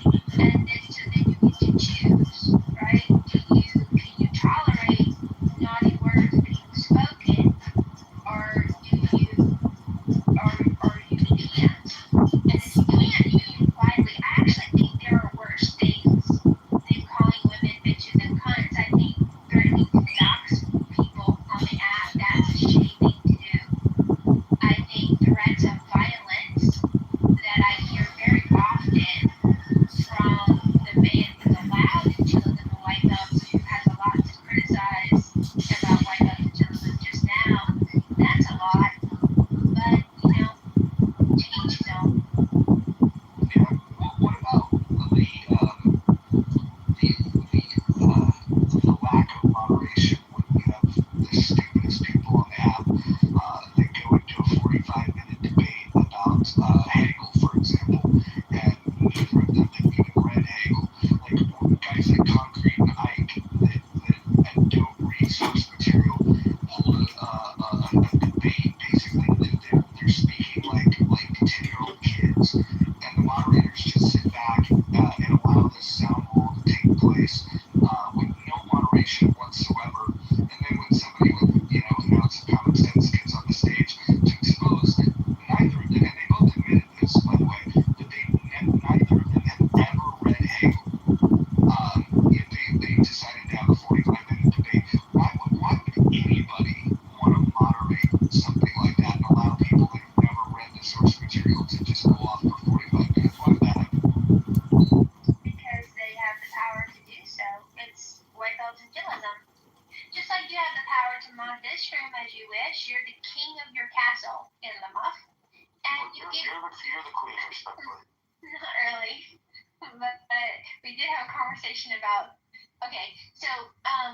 so people who create rooms get control of the rooms. And it's interesting to me how people have a problem with the room when they have so much power themselves. They can object to the room, they can throw a temper tantrum in the chat, and you know as well as I do, they've got some chat warriors in here or are thumb and finger fussing all over your rooms, and then they can leave quietly. I don't think, based on all the A rooms I've ever been in, that chillism white belt is the most egregious when it comes to the crap that gets thrown on Clubhouse. It's an audio app. People have been very cruel on this audio app. So Monica, let me ask you this: if you were queen for a day and you were to moderate a space and there's people of diverse backgrounds, like what would your rule be about if somebody repeatedly, not just squeezing it in poetically, but repeatedly using the N-word and directing it towards people that are in the room? How would you feel about that? If I create the room, Roger, it doesn't happen because Amazing. As you called me quite correctly on it, what did Roland Fryer say? I have a talent for encouraging civil discussion. And if I don't get the civil discussion, like Andrew and that other guy tried to troll my room about the crime of being white, I enforce my rules. And so, it's the room creator, I think, that has control over the quality of the room. Sure. And so in a room where you're critiquing the moderation of another room, do you think it's fair for me to critique people that would allow people on the stage that literally just interrupt people by calling them the N-word? Do you think that the quote unquote defenders of free speech over there are in the right, or do you think that I might have a point that's pretty irresponsible? I don't. The code of conduct in white belts and chillism is we don't allow doxing or credible threats of violence. So what about calling someone the N-word? You realize that could lead to real world violence, correct? I've been called the N-word in white belts and chillism. But you think that if you had the ability to amend their rules, would you like for example, nobody can say that word in here.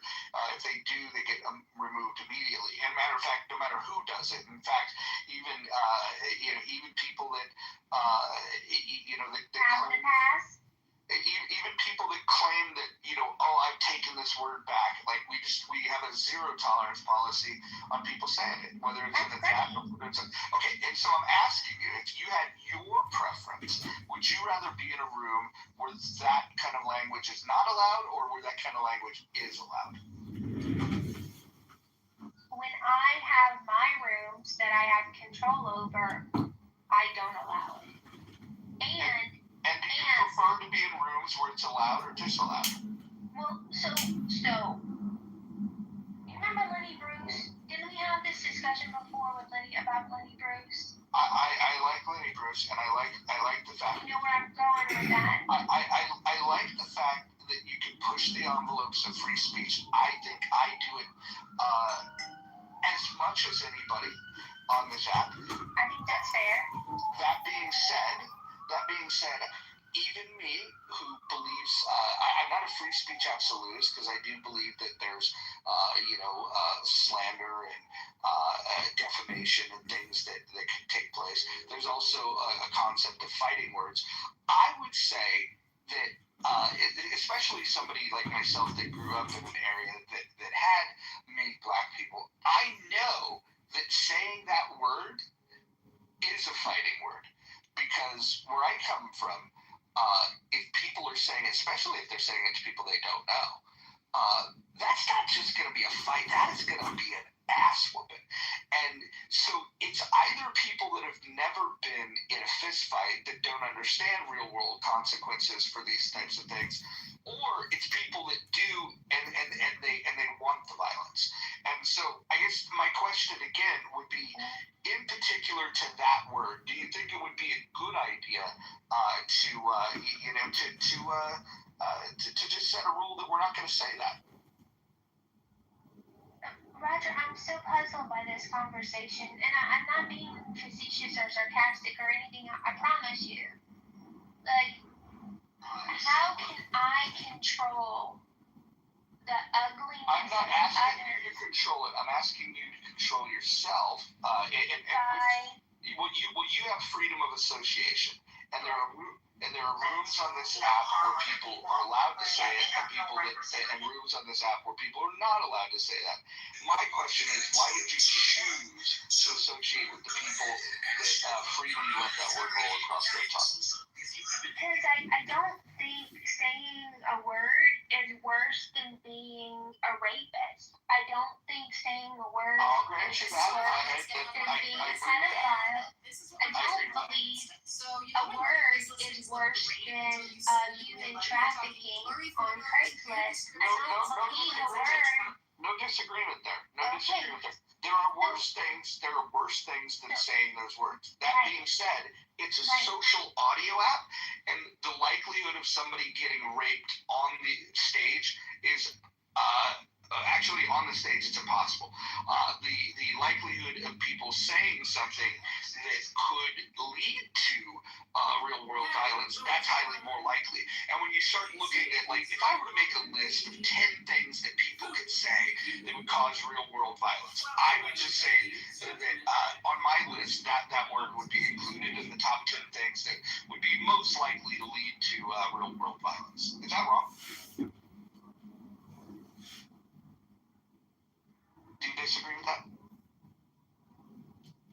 I just have trouble believing that words are violence. Words can be ugly. I don't believe words are violence. I'm actually critical of people that make that comment.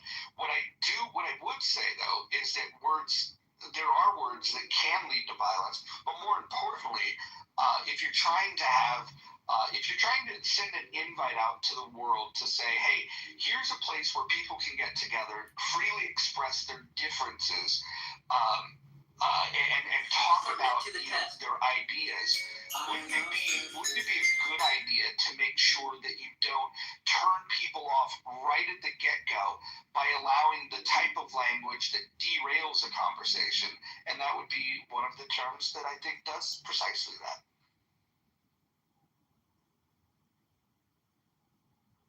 Which is why you're clever enough not to have it allowed in your rooms. Good talk. Amazing. Okay. All right, Monica. Well, thanks for disappointing you. I know. Well, listen. As JD would say, you're standing on your square. So there's that. Disappointed that you did that too. All right. Have a great room. Wait, Monica. Let me ask you a question. I mean, Roger's asking you some pretty simple questions that could just be answered with a simple yes or no. Like, okay, never mind. Lourdes, you're one of the other anarchists on the stage. What do you say? So what happened with the situation first? Which situation are you talking about? With the title, no, I'm confused. What happened with the situation? Which situation? No, I mean there's a bunch of situations that happen. So I'm a little bit confused on what's the situation for this room. Yeah. So the situation for this room was I created a room with this title, largely in response to the stupidity that happens in that other room. We could talk about the 45-minute debate about Hegel between two people that had never read Hegel. That was pretty idiotic. We could talk about the fact that there's no moderation and people are allowed to talk over each other, which makes it very difficult to hold a conversation.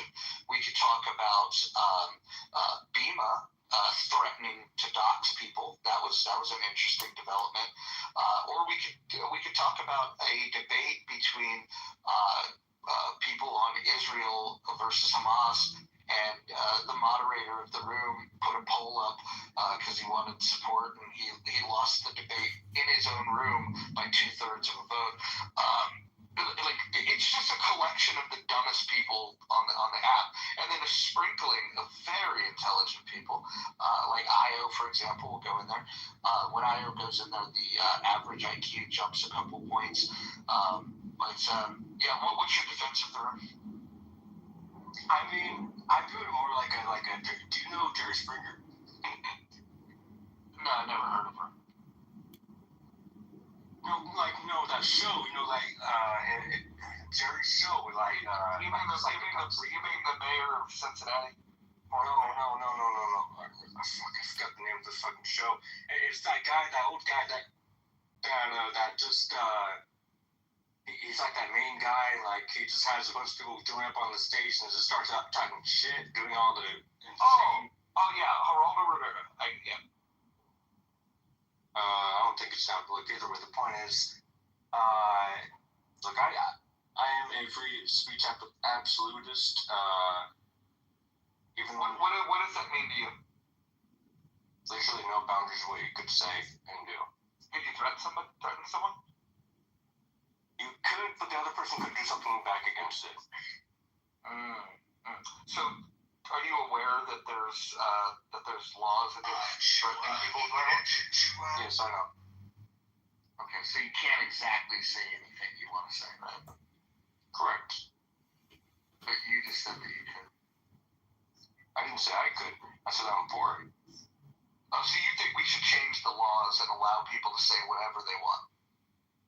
Correct. What do you think of defamation laws?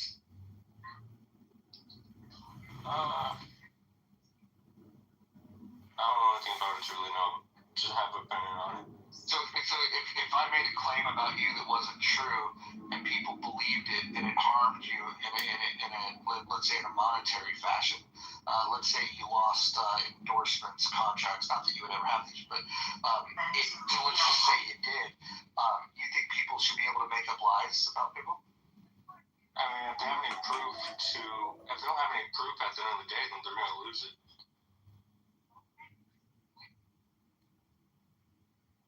Now we go back to this. Can we go back to this talk show host?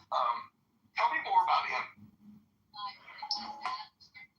I mean, it's like an old show. I don't know. It's just like a really old show that this guy invites a bunch of random people. It was like Eric Andre mixed with this other guy. Like it's a very chaotic show. And it was called. I was the guy that get on. Jerry Springer? Yeah. Wasn't he the mayor of Cincinnati? I don't know. I don't know who he is exactly or anything like that. All I know is this is a very chaotic, insane show. Lord Nas, I don't know if you're aware of this, but he's Mojo knows who Jerry Springer is, dude. Can you not pick up on that? I mean, you're expecting me to believe Mojo if I don't know him, so... Lourdes, let me ask you this. Do you spend much time in chillism? Here and there. I'm usually just listening in. Would you call yourself a regular there? Not on the stage. What do you prefer, chillism or this Jerry Springer fellow?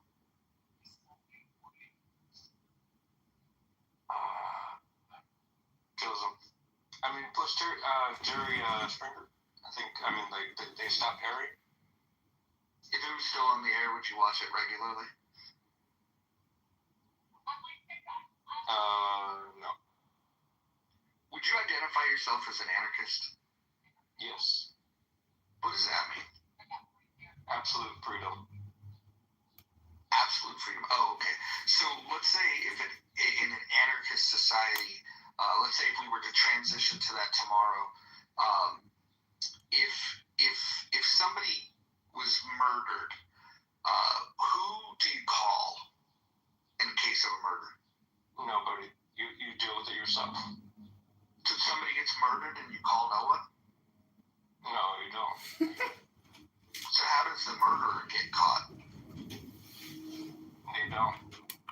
So you're free to murder people? I mean, you're free to do a lot of things. You're free to buy any farm weapons, you're free to run farm technology, corporation, control that territory.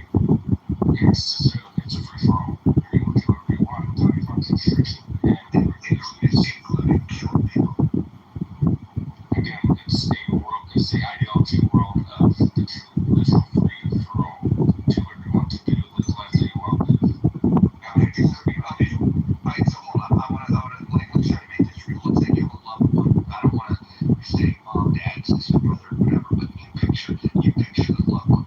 And let's say something terrible happened to them and they were assaulted. What is the recourse when that happens?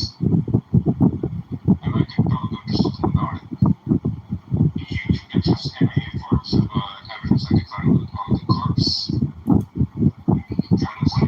What if you weren't there and you don't know who did it? Wouldn't it be nice to call someone that can investigate such a crime? I'll let them do all the work. No, I'd rather go find the person myself. So you were an investigator now? No, I'm just saying I'd rather do whatever it takes to find the person that fucked up one of my family members or friends or whoever I know. You feel that you'd be wise to outsource this to somebody who's good at investigating, maybe? In this society, you can pay people for doing it. Let me ask you this. The transition from a constitutional republic to anarchy, how do you see that going down? How does that transition happen? There's only two ways to go about this, either through a civil war, which is highly doubtful because either way it's going to be a two-sided civil war, or a World War III mixed with civil war. Okay, so the only way to get to your preferred system of governance would be through a world war, a civil war, or a combination of the two. Correct. And this is your preference. I mean, look, in the beginning it's going to be bad and all that, but hey, in the future it's perfect. It's perfect, but you can't call someone that helped you find the murderer. Repeat what you said. You said you wouldn't be able to call anybody to help you find the murderer. How would that be better? No, because then you could hire people to go find it out, or you could do a lot more. I mean, you could do it yourself. You can hack into security Lord guards. knows. You can do a lot Lord more. Nas, can I ask you a question? I just want to know I like the expression, there's not a speck of dust out of place in the whole universe, implying that everything is perfect just the way it is. What makes you think that you're 100% sure that, your better option is truly, like, just not ridiculous? Because if everything is already perfect, why do you think your your ideas are better than what's already happening? Because people still have problems with it, with your ideas or belief system.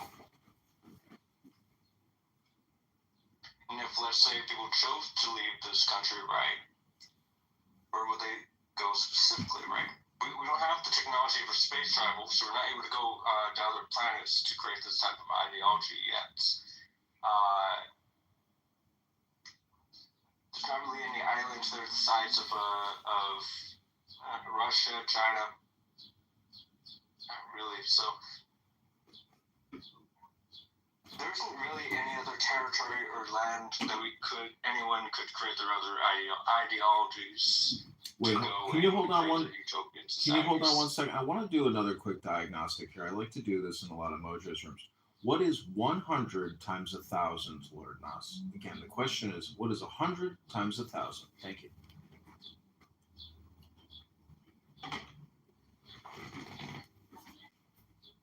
If you need to take time to go get a calculator, that's fair.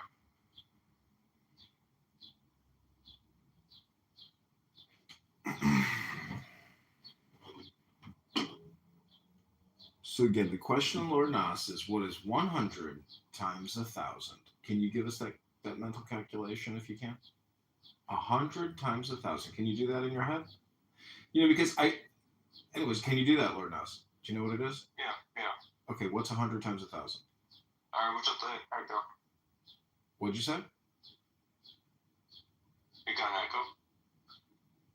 echo? Okay, so, I like to point out to people in Clown House that if you've never realized, what a fishing net is, and what a fisherman is, and what fish are, and what a spider is, and what a spider web is, and what a fly is, you have to figure out sooner or later who you are, where you are on this food chain cycle, and why you're on this app having endless conversations with people, who can't even tell you what 100 times 1,000 is.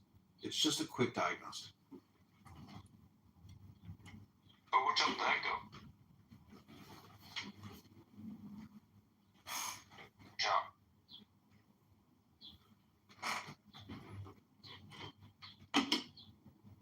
Are you echoing over there? I'm sorry, I'm not echoing over here.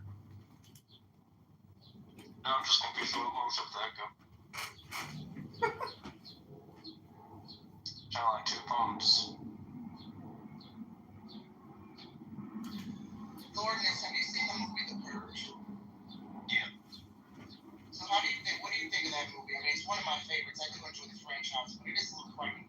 So what if our government decided to sanction something similar, where there's a period of, once a year, all criminal activity, including murder, robbery, et cetera, kidnapping and rape were legal? I mean, that's your ideal future, or would you be down It's with not that? going to be like that. I mean, in the beginning, the very, very beginning, it's going to be like that. But over time, people are not going to be killing each other nonstop every fucking day or second, all that. Now, you're going to have disputes. You're going to have problems on land or territory, different ideologies having conflicts amongst other ideologies. Obviously, that's going to happen.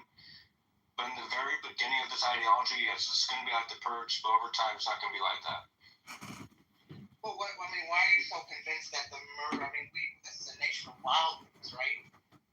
Why are you convinced? Why do you think that over time the murders? Well, if in the beginning folks could get away with robbery, murder, rape, kidnapping kids, etc., and there's no one to check them, no law and order, just a chaotic free for all, why would they stop? I mean, well, then, with that hypothetical, then, I guess it would be like a band of cannibals then. I mean, at that point, yeah, those people wouldn't really stop at all. But Lord Nas, was the French Revolution anarchy in action? Do you think the French Revolution was anarchy in action? What do you think? Wait, let me answer NY's question first. So, I mean, there could be some people that could stop, let's say, like a band of cannibals. Could be. Either if they really want to do something about it, or they're paid to do it. I don't know if you saw the series The Purge, but there's Purge Bus, the blue bus. There's a church a couple blocks away from me. They have about a dozen blue buses. I call them the Purge buses. I'm convinced that the Purge, ground zero of the Purge, is going to start at this church because of the blue Purge buses. So I'll keep you notified in case we need a hero to swoop in and save this movie first. All right. We got a new poll John, up. what's your Lourdes, we got a new poll up. You might like one of the choices. Which is what? Look at the poll up above. There's no poll. Oh, you haven't updated the app then. Let me do that right now. Awesome. Ladies and gentlemen, this was Exhibit A of Chillism Regulars. So I was in Chillism earlier. Go May I ahead. ask a question? I know I will regret it because You may ask a question. Go ahead. Lourdes, are you basing your thoughts on Mikhail Bakunin, or is that something that you concocted yourself? He's downloading the app. All right. This is new. All right, let's see. So before he answers that and answers the survey question, Mojo, I announced to the Chillism Room earlier today that tomorrow we will be live streaming them and providing, live play-by-play feedback and doing analysis of them live. So I'm hoping that by trying to organize the community organizers, we'll actually get them to stand at attention and do some, maybe thought-provoking conversations.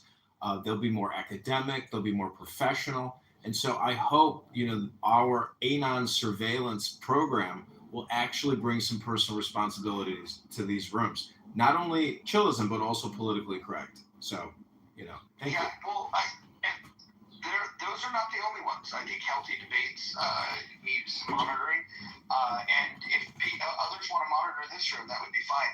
But I think that this Anon surveillance style that we're going to aim for is going to allow us to take the best and worst of Clubhouse, play the clips here live, and then have a discussion about what they're talking about. I think moving forward, tomorrow we have a brand new, brave new world of Clubhouse. It'll be a new style of content, and I hope everybody's here to enjoy it.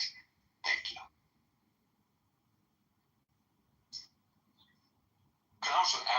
too. I mean, it's good in a way of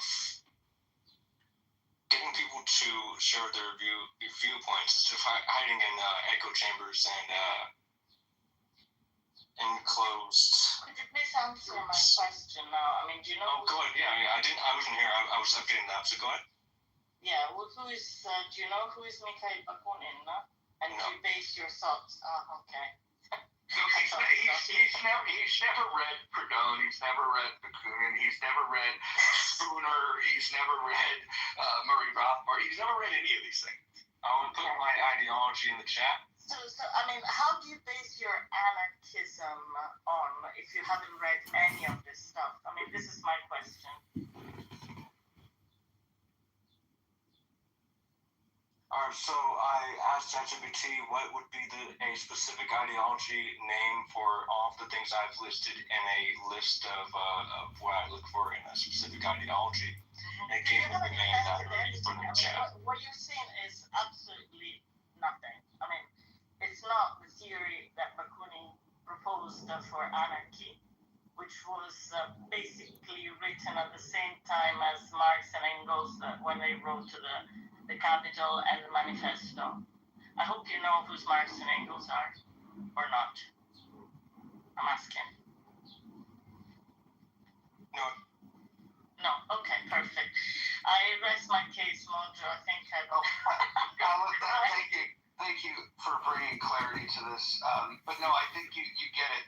But you have to understand, like Lordness he's not even the worst of these offenders. Like, at least he's standing up here and saying, hey, this is what I believe. It's not based on anything he's ever read, but we shouldn't be surprised about this because the people in Chillism, they literally have debates and claim to be experts on things they've never read. I don't know if you've heard me talk about Ike and Concrete that had a 45-minute debate about Hegel. Come to find out, neither of them had ever read Hegel. And then when they got drugged for that, their response to that is that you can be an expert in a subject without reading it. You just need third-party information. That was their claim. So talking about the ethical state of Hegel, it's like, probably it's something nobody in Chillism have any idea of. Am I correct? Well, I don't think it's fair to say nobody because what's interesting is there is a mix of, for example, Eric, I don't know if you know Io, I would argue is probably the highest IQ person on the entire app. If there's somebody with higher IQ, I just haven't bumped into him. The guy is like literally a fucking genius. And he goes in there, my guess is to just see how far society has collapsed. That would be my guess of why he goes in there. So there are some intelligent people that pop up in there. My queen, Monica, she goes in there. And then Brad goes in there and yells at people sometimes. I think Adams has even gone in there to yell at them from time to time. But this is, look, I've never claimed that we have the smartest people on the app in here, and certainly we don't have the smartest people in society in this room. That is never going to be my claim. We have what we have, right? For fuck's sake, we have Brent on the stage, right? For what it's worth. But what I will say is that they have found it's like the Pied Piper. They are leading all of the dumbest people to that room. Doesn't mean that the whole room is dumb. It just means that the dumbest people on the app will find their way to that room. It's very amazing. See, Pied Piper is exactly that's the mind virus. And let's say, their show was put on Netflix. It would create a mind virus, and they would be the cause celebre. They would be you see how communication works? And the irony is they would be celebrated and compensated for being stupid. That's the Pied Piper. I mean, that is the downfall. It's the blind leading the blind. Yeah, Lourdes, are you shocked that in this poll with 16 responses that you're the only one that would choose anarchy over authoritarianism, constitutional monarchy, or representative democracy? Are you surprised at that? No. I'm being a little up on this. Yeah, and are you surprised that authoritarianism has twice the amount of votes as anarchy? Not really. I mean, either way, it's not a big deal to me. back to explain, because there's some new people here. Can you go back to the part where you were saying that if somebody murdered somebody, that would be that there's nobody for you to call and nothing can be done? I mean, the ideology of the system, it's absolute free for all. You're able to do whatever you want with how many forms of restriction or regulation. You do realize that's not what a single philosopher of anarchy believes. Not the anarcho-communists, the anarcho-capitalists. None of them believe what you're saying. My question is, where did your ideology come from? What was your influence? Thinking about a specific ideology that would solve every form of group and individuals' problems. I mean, just to go back to what Roger said, I mean, anarchy as a political philosophy, what you're talking about is a destruction of hierarchical structure, destruction of the state structure, but what they're still believing is local control, associations, etc. Like, there is nowhere, at least in historical anarchy, that you would have had what you're talking about. Obviously, because it hasn't happened yet. But nobody thought that should be what occurs.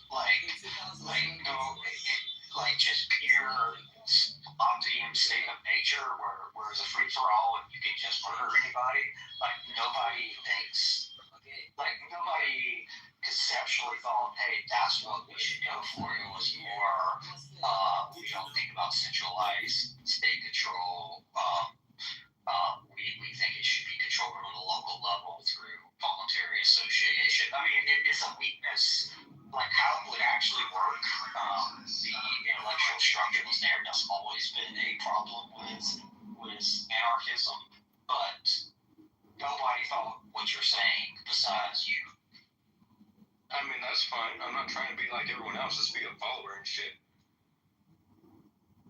I don't know, with your ideals, from what I'm getting from you, it sounds like a Star Trek hypothetical ideology, which honestly is unrealistic in comparison to what I'm saying, from my perspective.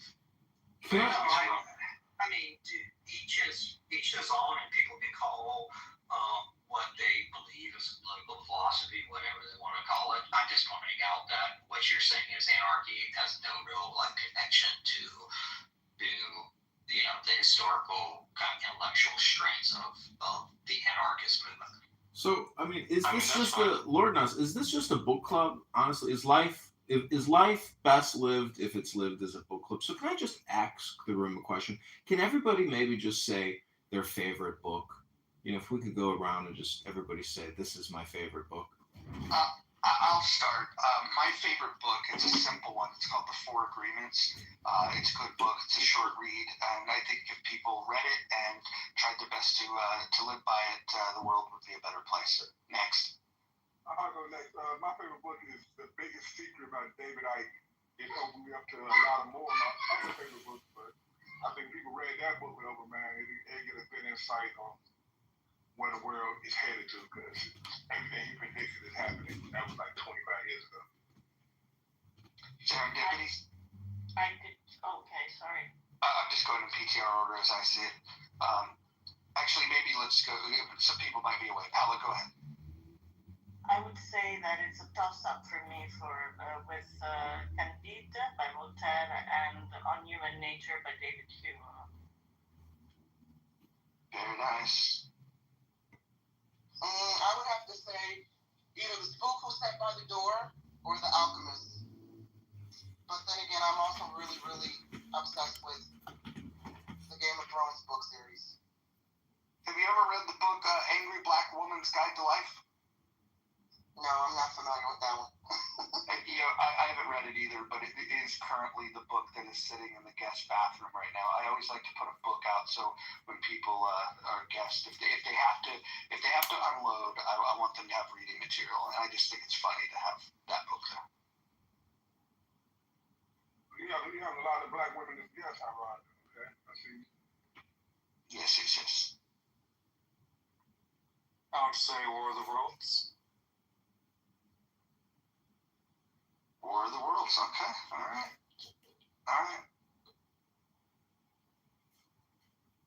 Interesting. Back when Clubhouse was in its heyday, there was a room. Probably had like 2,500 people in it, and people were just going down the list doing this, mentioning their favorite book, and there was a lot of repeats, in a room like that because there was a lot of people. But the one that comes up quite a bit is the Bible. A lot of people say if you're only going to read one book, you should read the Bible. It gives you a lot. It gives you murder. It gives you mystery. It gives you a code to live by if you choose to. I'm not even a Christian, but I think that I would say that the Holy Bible is a must read for people. I would recommend it. But wait, I thought the Bible was like a book of fairy tales or something. What did you call it? No, I call it Torah fan fiction, but I also believe that in this Torah fan fiction, there are good rules to live by. I like when Jesus was asked, how to get eternal life.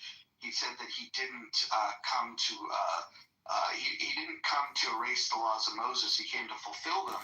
And he said that the two greatest commandments are to love God and to love people. And if you do those two things, you will fulfill the law. So I really appreciate Jesus simplifying things, because in the Torah there are 613 rules. Christians don't do enough inventory of a list that long, so they shortened it to the 10 commandments. There's actually 613 commandments, but that's fine if you needed to make a top 10 list. And that was before David Letterman made top 10 lists popular. So shout out to the Christians for making a top 10 list. Yeah, I wanted to say one of my favorite books in the Bible is Corinthians, and this is the verse from the 13th chapter. It says, "Love is patient. Love is kind. It does not envy. It does not boast. It is not proud.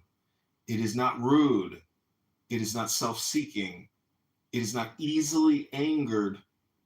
It keeps no record of wrongs. It always protects, always trusts, always hopes, always perseveres. Love never fails." If people on Clown House really had that type of attitude, this would not be a toxic app.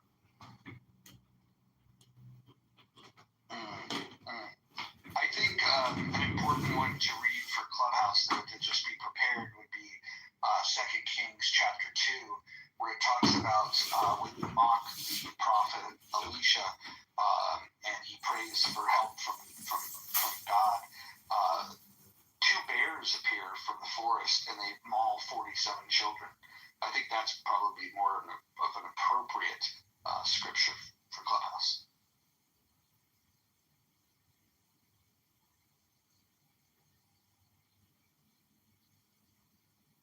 Let's get back to Lourdes and this anarchy thing. Lourdes, you're an anarchist. What led you to this belief? Like, was it a book you read? Was it a podcast you heard? How did you go from watching the Cincinnati mayor Jerry Springer to being an anarchist? It's not like that. But look, it's more of, at first I guess I was doing some type of simulation on a game called Stellaris. It's like an ideology type of game, a space ideology game.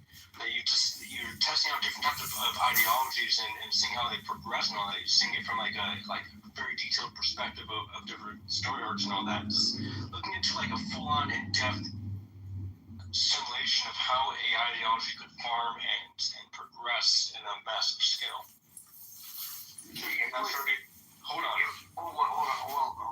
Pardon me, but so you played a video game and you simulated a government structure where there is no government, and it was pure anarchy, and you came away with that this is your new ideology. No, wait, somewhat, not fully. And then I went on to social audio apps, which was my first app was Stereo. Not bad. Trying to help out Israelites and all that, seeing their different perspectives and all that, seeing what could help them out in this type of ideology. And then it just, like on Clubhouse, same thing. And just over time, I improved it in a way of fixing. It's just an ideology that would fix all the different groups and all that. Like, not fix them, but more of improve their groups and all that. And say if Israelites, right? Hebrew Israelites, if they were to have their own form of territory and lands. Hebrew Israelite? Wait, hold on. Hebrew Israelites? Yeah, you don't know about the black Hebrew Israelites? Yes. Do you know that they're neither Hebrew or Israelites? But that's what they call themselves, okay? Yeah, but they're just a knockoff Jews. Either way, the point is this. Lord, you realize that's just Scientology. That's what they call themselves. That's what they call themselves. Now you call myself Superman, but I mean, you can. No, it's not clear. Do you know any of them that actually speak Hebrew? No. I don't speak either. Isn't it weird to call yourself a Hebrew Israelite and not speak Hebrew? I never asked them if they did. I do. That's the difference. I do. I ask the important questions. I ask the Muslims if they support pedophilia, and I'll ask the black Hebrew Israelites if they speak Hebrew. That's super. I guess the point is just more of all of these different groups and religions, corporations, they would have more control of land and territory, create their own forms of laws, regulations within their controlled territory. The neutral territory, obviously, it's a little bit more isolated, but beneficial in some way. From controversy. You know, that like nobody really speaks people today are not ancient people. There's some scholars that What goes to be true that the people on this app that identify as Hebrew Israelites, the only thing that they speak is Ebonics. I do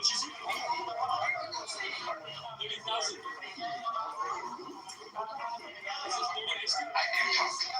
That's the point. Yeah. This room is welcome to all of these people. You know the difference? I just figured out the difference between this and chillism is when the bad ideas come up in chillism, they like the bad idea is centered and propped up.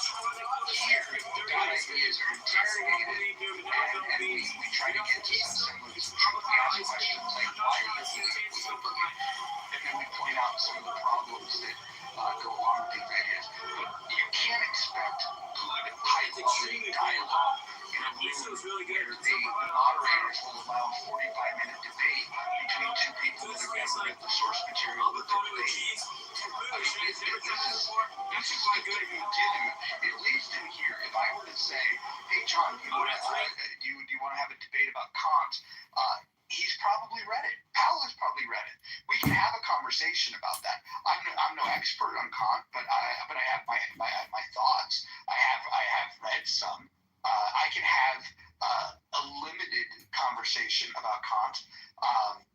But these guys are reading something that's far more dense, or they claim to.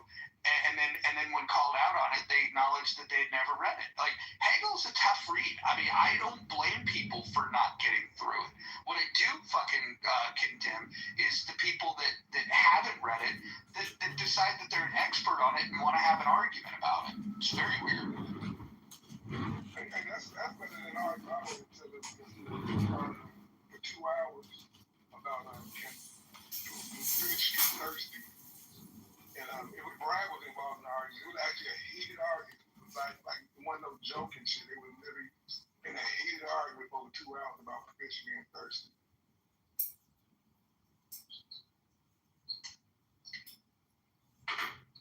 Okay, so moving forward, we won't have to open rooms talking about what we heard in chillism. We'll actually actually allow you to Why listen. are you slave to that? Give me a look. You okay, Hakima? Hakima, you alright? I'm a buffer, man. No, it's okay. My son threw water all over the floor. Oh, you're talking to Hakima? I thought you were talking to a dog like that. That's why I talk to Bubba sometimes. You're all good. You're all good. We didn't mean to pry into your personal life. So, in the future, thanks to our friend, future Congressman John Kitover, we are going to stream rooms such as Chillism or Politically Correct and other rooms, Healthy Bates, for example. We will stream them into this room, and then we'll just have a conversation. We'll listen to a little bit. We'll say, hey, let's go peek in and see what's going on in Chillism. And then we'll listen a little bit, and then once we've heard enough, we'll stop the stream, and then we'll have a conversation. I think this is going to be the best rooms that Clubhouse can do at this stage of the game. Chrissy, I'm not the one that condones recordings. What I've accepted is that the app itself has condoned anonymous accounts, and there's nothing I can do about it. I can't, like, if somebody was an anonymous account, I can't throw them out. So if you can't beat them, join them. That's the old saying. And so what we're going to do is we're going to repurpose content from other rooms into this room and then create an elevated sense of content over here. That's the plan. John, do you want to talk a little more about that? Yeah, going back to the title of this room, Anarchy, I believe that tomorrow will cause anarchy on this app. And it is because essentially we will be obliterating echo chambers. And so technically in communication, the reframe is very powerful. So tomorrow we are going to offer Clown House a fresh reframe. And I think you will witness total and absolute anarchy. And again, I am running for Congress, so I do believe this will be beneficial in drawing attention to my campaign, particularly with regards to communication strategy and the lack of education, or really just how degraded and how much brain rot has truly set in amongst our fellow Americans. Amazing. I'm excited about this. I hope you guys are excited. Because here's the other thing. You can come to this room and not have to worry about missing out on what might be going on in another room. Because we're going to bring you the best and the worst of what Clubhouse has to offer. And then we will offer our analysis and our critique. Some of us might say, hey, they made a really good point. That's probably unlikely to happen when we stream Chillism in here. But I think it's going to give us a great opportunity to expand. I like the idea of sometimes maybe we'll just tap into hear what the Persians are saying. We won't understand a lick of what they're saying, but it might be just fun and refreshing to just hear the different speech patterns and the cadence in which people speak. There's endless possibilities of this, and so I'm putting all of Clubhouse. This is a warning to you. We are going to be listening, and we are going to be streaming, and we are going to be talking about what you're talking about. You got to change the name of the house or do it in another house, like somebody critiquing Clubhouse or something. No, because people prefer to be in the muff, and if they don't like being in the muff, they probably don't belong here. Okay, I can't talk against being in the muff. I'm with you. Even Brent likes being in the muff. Again, you have to realize all communication. I'm certainly in it more than you are. Maybe so. You're married, and if your wife puts out on a daily basis, you're getting more than I am. I will freely admit, because I'm very selective, I am not having sex every day like some of you whores. Same reason since I haven't joined Mojo. That, and as you observed the other day, I just like to hold on to pink.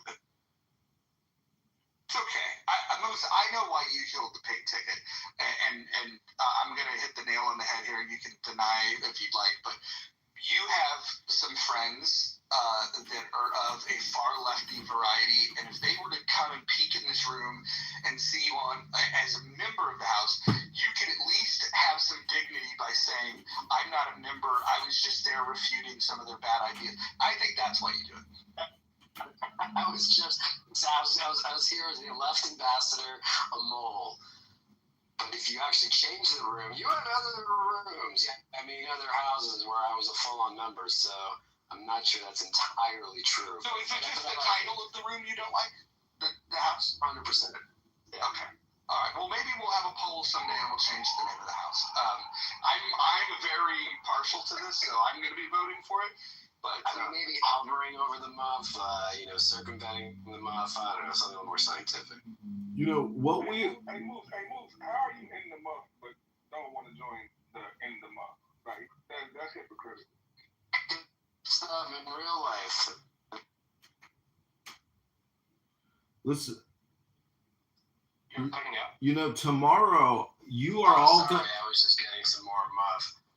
You are all going to witness tomorrow squealing, screaming, anger, absolute chaos, anarchy, and insanity. And, you know, I have some experience with this on this app. I mean, I have been recording these rooms for quite a while. And when they know that I'm live streaming them, they have emotional meltdowns. But the fact that we will also be piping it in with the assistance of In the Muff, this is going to amplify the exposure tomorrow. So if you are available tomorrow at 8 a.m. to 1 p.m. or however long we go or whenever it starts, please join in the fun, invite people to the room, and we're going to need your participation. That means we need you to go to Politically Correct, to Chillison, and say, hey, they're live streaming your audio into another clown house room. They're also putting it on YouTube, and they are critiquing what you're saying. We're not going to repeat what they say. We're pretty much going to be the contrarian to what they're saying, or not. But I hope tomorrow you all enjoy this incredible roast. Again, this is going to be a roast. Well, I also would like to say that it gives an opportunity for the smart people with the good ideas to have their message amplified. Maybe, just maybe, this could be the instrument that causes people to have better conversations.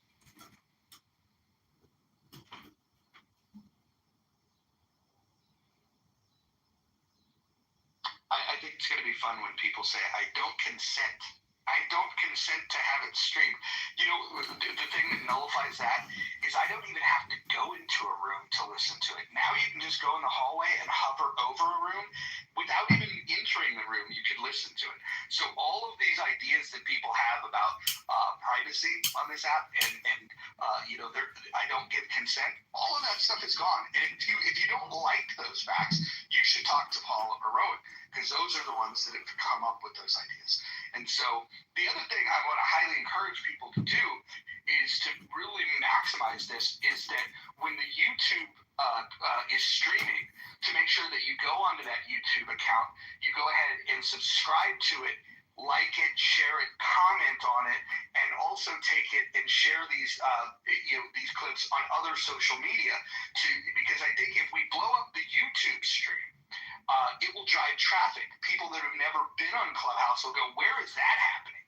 And then when they realize that, oh, there's this app called Clubhouse where there's a house called In the Muff where you don't even need to peruse that app. You could just go get the best and the worst of in one central location.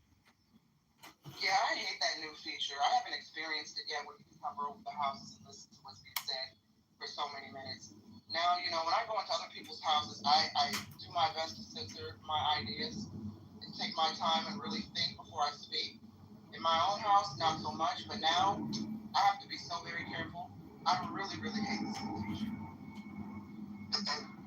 Nice. You're talking about the feature like where you're seemingly in the hallway, you hover over one room, and then you hear like, I don't know, what is it, 30 seconds, a minute of conversation. Exactly. Or you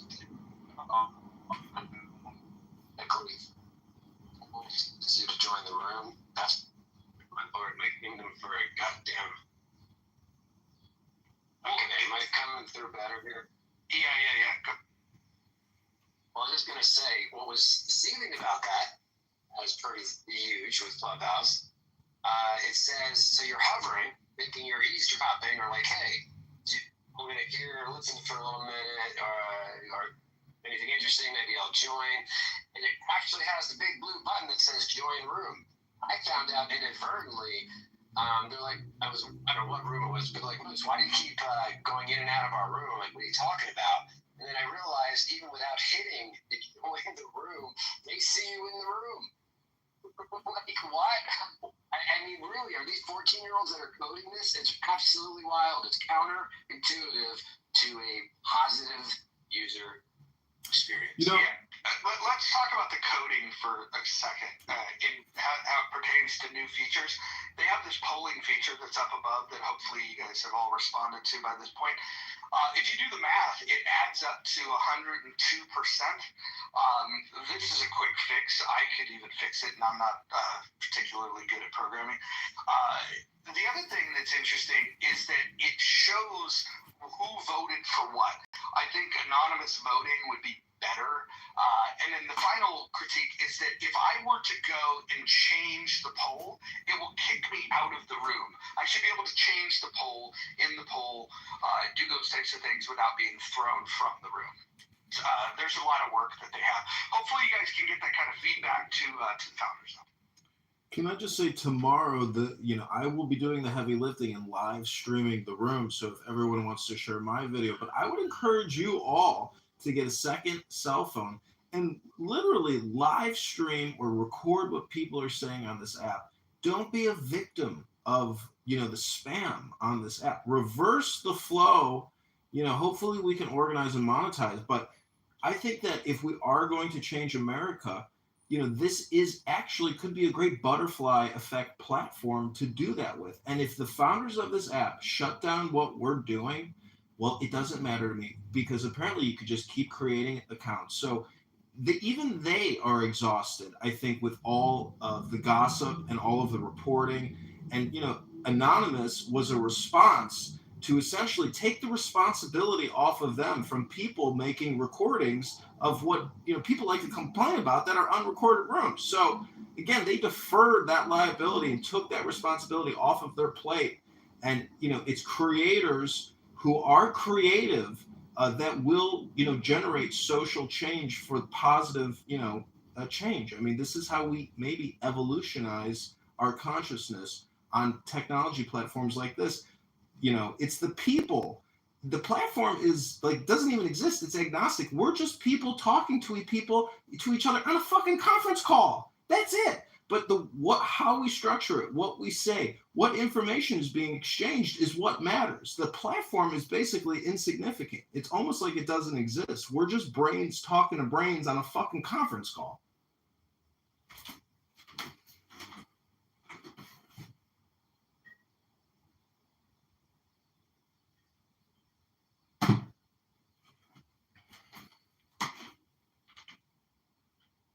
So I'm just saying time is very important and what we say matters. So hopefully, even, the term anarchy is going to breed a collective organization, that helps everybody. Utilitarian type of, raising of all ships. But I think tomorrow is going to be fun. I mean, this is basically the pre-party show.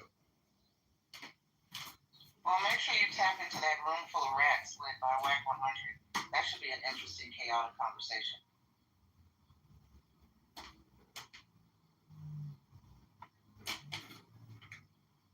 You could technically call this show Stirring the Pot, because that's what we will be doing, is stirring the pot.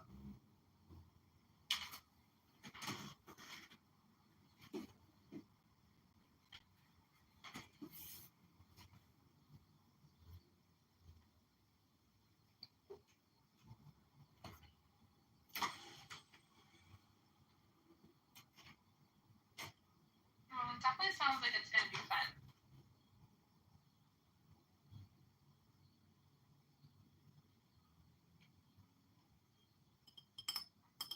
Maybe, Angel, unless John happens to tune into a room where they're talking shit about him.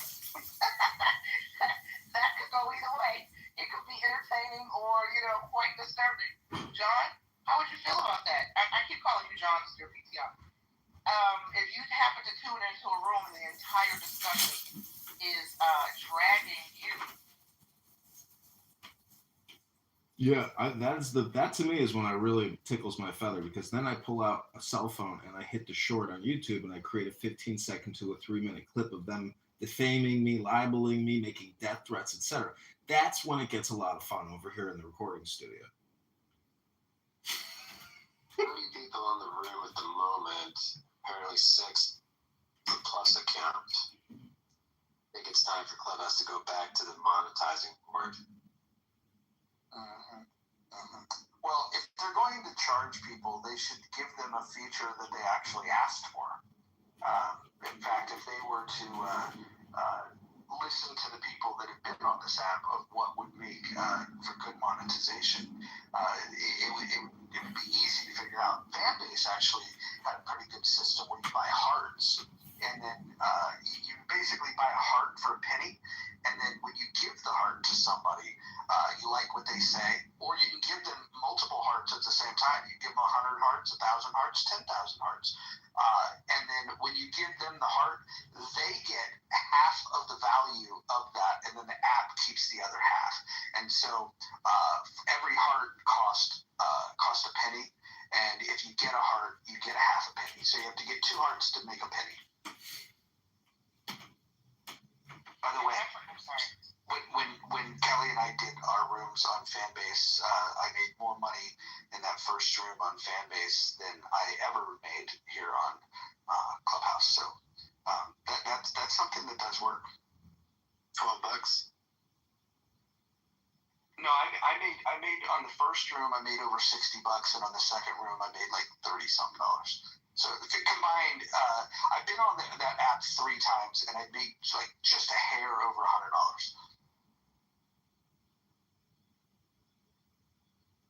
I don't know if anybody knows, and who Kim Cutts is. Adams might know Kim Cutts.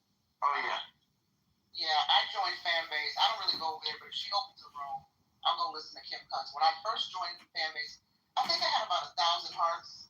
And I'm down to maybe 600. I give all my hearts to Kim Cutts. What'd you say, Adam? I don't fuck with the ghetto.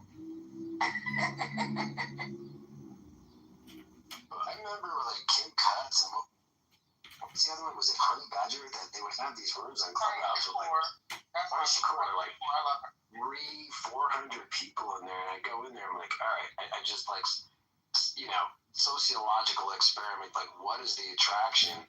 And I just didn't get it. Like her Cash App thing is posted. Like, why are there 300 people in this room listening to? I mean, I'm not saying it was. To each their own, I guess. At the end of the day, but I was trying to just understand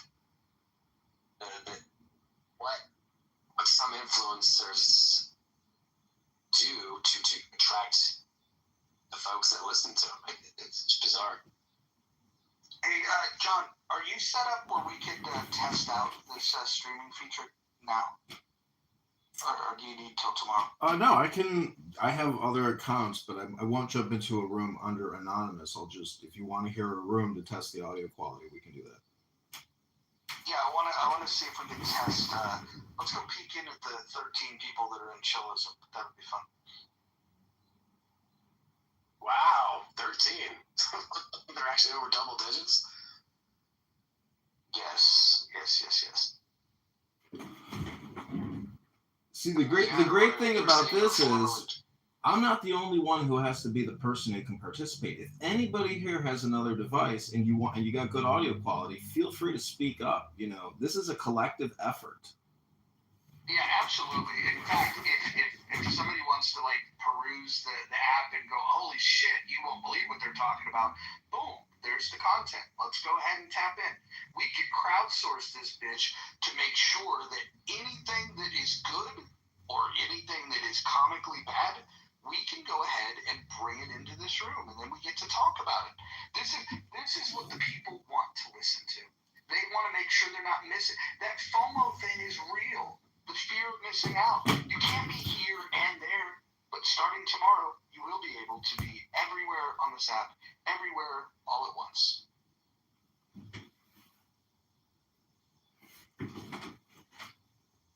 Okay, let's do a quick little test here.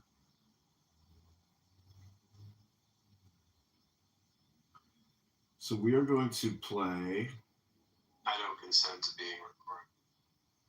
Okay, this is Joker's Lounge. Songs to my Habibti. This is Anne is in this room. Do we have an alliance or not? There's no alliance. This is free for all. If anyone skips me one more time, you two better skip me one more time. I swear to God, I'm gonna punch you. Look how many cards I have, though.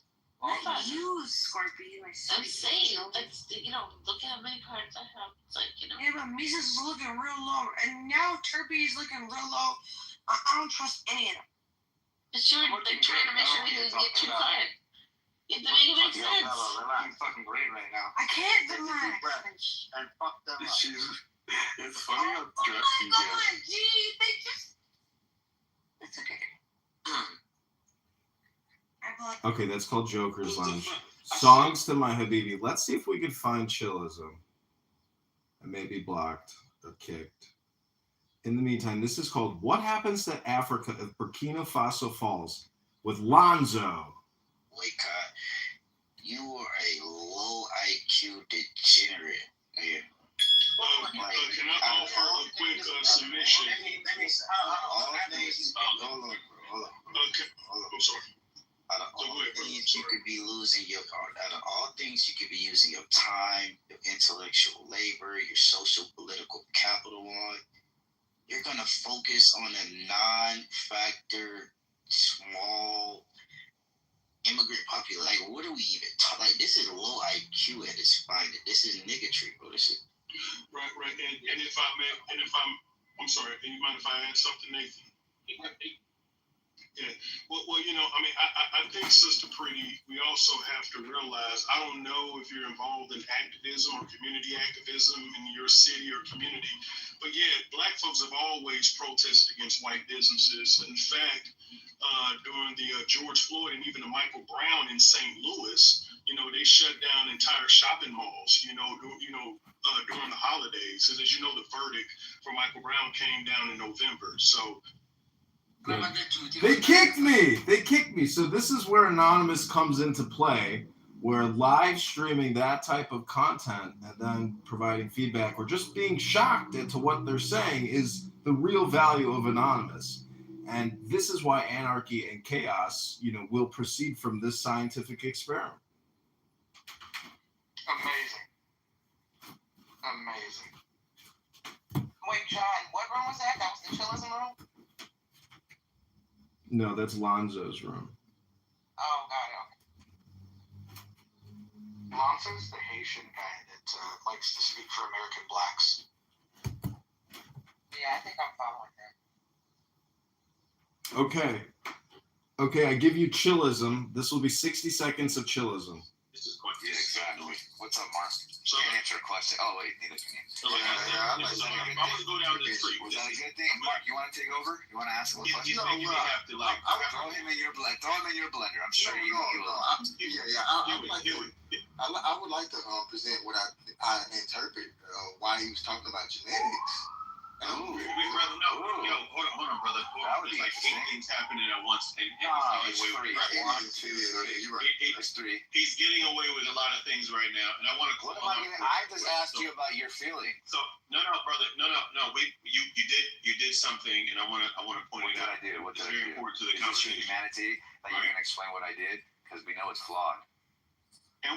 Can we get him down for just a second? No, that's not going to happen. That's definitely not going to happen, bro. I'm not doing anything wrong. I'm not breaking any rules in this house. I'm not breaking any rules in this house. Nathan, anybody? Can I get Oh my God, he's calling for help. He's calling for help. Why do you need so much help? Can I get a bulletproof vest? To be fair, I cannot contravene the rules of the house. Yeah, I'm trying to contribute. Yeah, I'm trying to contribute to the conversation. What you could try to do is, because a lot of people do this, but this was pretty smart. You can try and get Mike to break the rules. So I don't know, maybe Chris, try and get him to talk about either kids or call a woman a bitch on stage, so if he can quickly pick a woman into the room and then like swap, tag out, and then like Mike calls me a bitch, and then he does it at her or something like that. Like these are the ways you can bait him into it. Like quite difficult. I'm not gonna lie. Okay, that's 60 seconds of Chillism. Now, I think at some point you have to have some self-reflection. Say, is it worth it? Is it worth it to come here and to listen to these meaningless conversations of brain rot? Is it worth it? That's my question I want to ask you. is it worth it? Maybe that could be the title of the room. Is it worth it?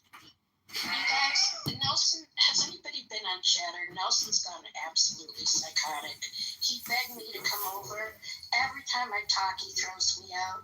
He has gone absolutely psychotic. A number of my colleagues, we won't even go in there anymore. Has anyone been over there recently? Yeah.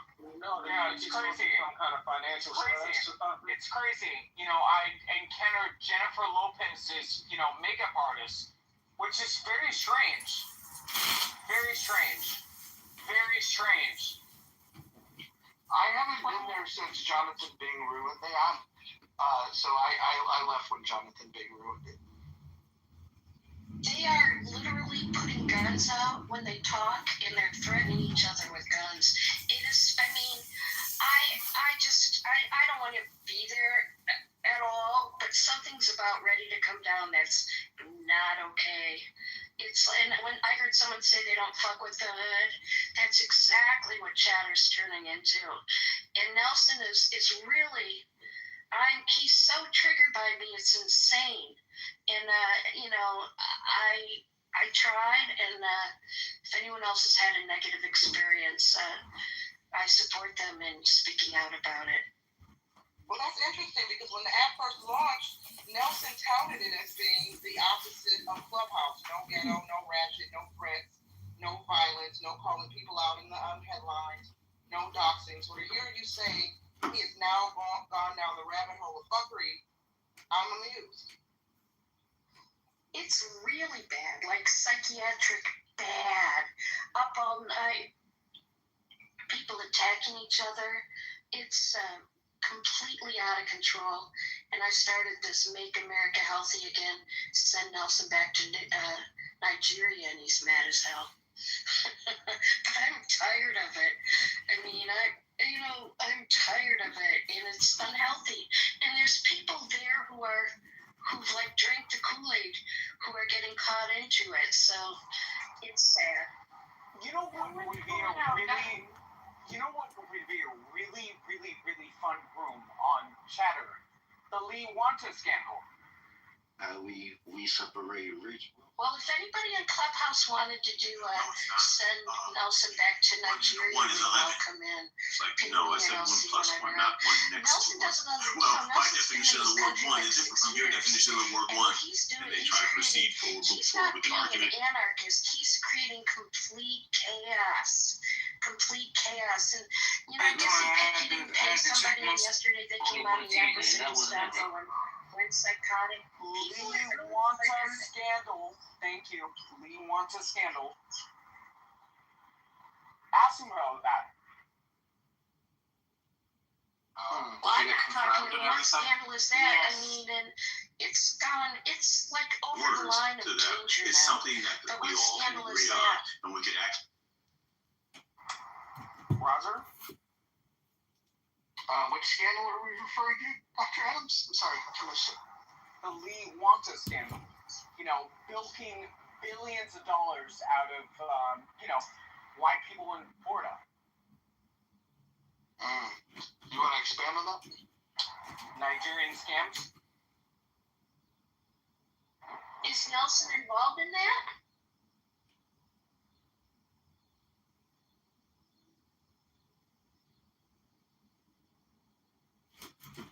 What kind of scam is that? Is that celebrity scam? Look it up. Look it up. Can you guide me through it? Is he involved in that? Do you have any facts of him being involved in that? No, of course not. I mean, I'm not allegedly, equating him to that scandal.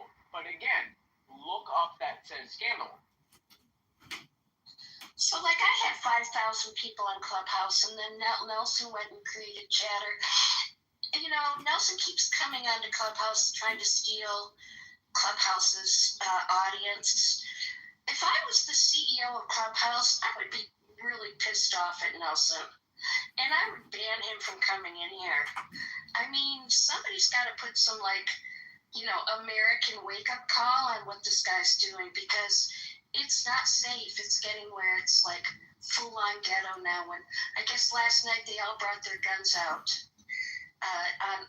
on their videos. You know, that's fucking insane. And I land. Thanks for letting me talk. Thank you. You know, Dr. Mojo, since you are the premier green bean, I would just ask that, you know, as the super producer, if at any moment you want to make a request, you know, during the show today or tomorrow, and you say, okay, you know what, John or somebody else in the room, give us Chillism, give us, you know, this show, give us that show, or give us a random sample, like just to break it up. Yeah, so I think what we're gonna do is we'll have like a regular room where we talk, and then people can say, hey, you know, here's a subject, here's a topic in another room. Maybe we check on that, and then when we do it, once we do bring the stream in, everybody needs to remain on mute so we can hear the stream. This is where we need to get. We'll have like a culture in here of if we want to stop it, we'll get a GIF, and then if more than 50% of the stage wants to stop the stream, then we'll indicate you know, to stop. Like if it's good, we'll just let it go. Maybe we'll even have an indication of keep it going, and then we'll have like a universal signal when we want it to stop, and then when we stop it, then we'll discuss it. We'll go around the room, we'll talk about it, and then if we want to tap back in and listen to it some more, we can do that. If we want to check in a different room, we'll do that. But we're gonna have to get visual cues, not audio cues, of when we're done with the content. That way you would know. Okay, you can stop now.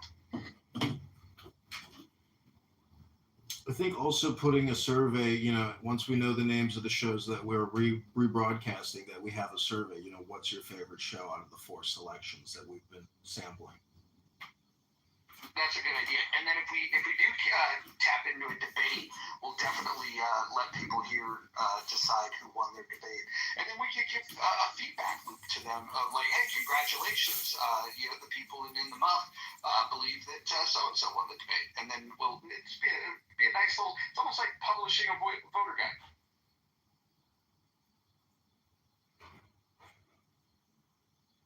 Adams, go ahead.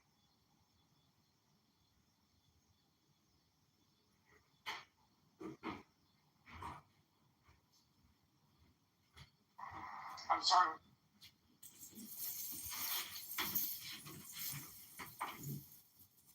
Also, don't forget tomorrow, if you are in the muff with us and you are part of this live rebroadcast experience, we may call you out and need your help to go into these rooms and alert them that they're being rebroadcast in this room. Your active participation is desperately needed. Without your help, you won't maximize the experience and have as much fun as you can, and this room won't be as popular and as big as it will be. So please, your participation will be required and needed.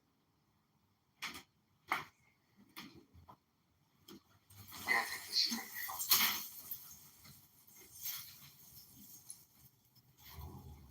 I think we'll also have to have some firm rules, like, you know, for this room. Typical stuff that we already agreed to, like no doxing and no threats and that sort of thing. So when we're critiquing people, I think we should.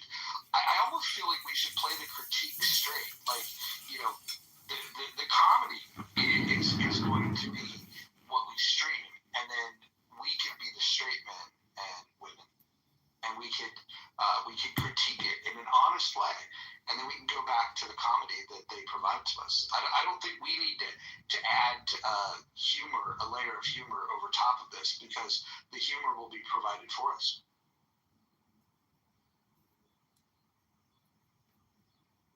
By PM, what time zone is it? That's Pacific time. I will have different times. I'm going to schedule them on different days at different times, just to make sure I can. We can start getting I can see it. doesn't matter. Look who we got. So they can understand what's going on. Once we build a culture and the awareness that it's happening, then we'll standardize on a particular time that works best for most.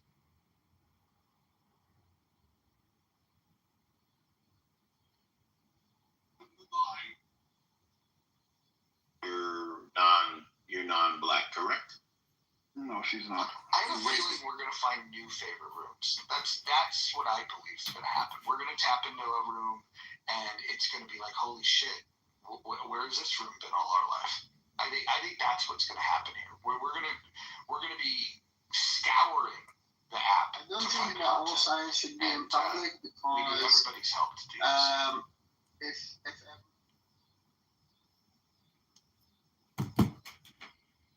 Now, some people may not like this new format. I have a feeling we're going to be kind of chasing the dragon in the sense that a lot of this is very boring. And so this is not a compression of the best clips. Again, this will be live. This isn't going to be like a day of recordings from yesterday and the best of the best. But my point in doing this is that what's the fucking difference? It's the same stupid shit. You're just listening to it in this room. Different devices, like what's your goal? How many rooms are you going to, like what's your record for recording simultaneously? I did a 3 studio recording session where I had 3 rooms being recorded live on multiple devices in different rooms in my house, or actually 4 different rooms in my house.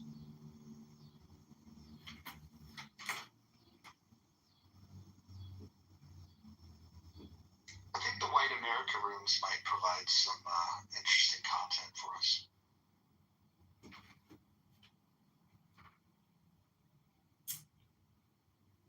And I want to let everybody know this could be a grand finale type show. Like tomorrow, I will dedicate the morning to doing this, but this is basically the summary of my research project. This is like my thesis statement being submitted for my PhD. So this is the end of it. Like tomorrow will be a blowout, and I very much doubt we will do the same show. Maybe we'll do it this whole week. I don't know how hard it's going to draw me in, but this is what I've been doing for many years now. We're only doing what we've always been doing, but pull that curtain away, and we're going to find out, who the Wizard of Oz is. Lourdes, what do you? I'm going to get back to the anarchy thing. What do you think would be different in terms of the crime rate? Do you think the crime rate with no police force? Do you think it would go up or go down? I mean, who would actually record it? Oh, let's just say there was an independent third party that did a survey. Mojo, how this? Let's say in a corporation, communist ideology, specific territory within this ideology, right? It would vary, but I don't think the crime rate would be high in those territories, but in the neutral zone, it would vary. I mean, it would be difficult to try to record all of the deaths in the neutral zone, especially if nobody's going to really clean up the place. But I think it might be lower in a specific territory. Who do you think would fare better, lefties, righties, or centrists? Centrists. Well, how would they fare better? Is the question no longer at all, or just local police, or no FBI, or what? All law enforcement gone? So, all right. So, from what I'm talking about with my ideology, belief system, or ideology, corporations, religion, cults, ideologies, all of them, they're all able to control land and territory. They even have their own form of military, and police force is mainly based on currency, population, and weapon of technology that they have to defend their specific ideology. Neutral zones, obviously, it's like a Wild West in some way. Just people just mind their own business. You realize that in the Wild West they had sheriffs, right? Yeah. But I'm not saying like that. I'm just saying it as a hypothetical. Right, but you referenced the Wild West, and I'm just suggesting that if you take like Tombstone, Arizona, the shootout at the OK Corral, all of that started with the sheriffs taking the guns from certain people. So law enforcement had some pretty strict rules back then. So why would you compare anarchy to the Wild West? I'm talking about the neutral zones in a way of, I mean, there's no way you can really force someone to give them your guns unless if, I don't know, you had like a implanted a nuke within you or something, then it's like, well, if you kill me, it doesn't matter who's going to come out of this or not. But well, that brings up another question that we've asked B-Man. I'd love to get your answer on this. Over 5,000, probably closer to 6,000 nuclear warheads. In your world, who would possess those? Everyone. Well, not everyone can have one because there's 350 million people in this country, and there's only let's call it 5,500 warheads. So not everybody gets one. So what's the more accurate answer? Who actually gets these? Again, it's a free-for-all. So I mean, first off, I guess if let's say we were going to go through a thorough hypothetical.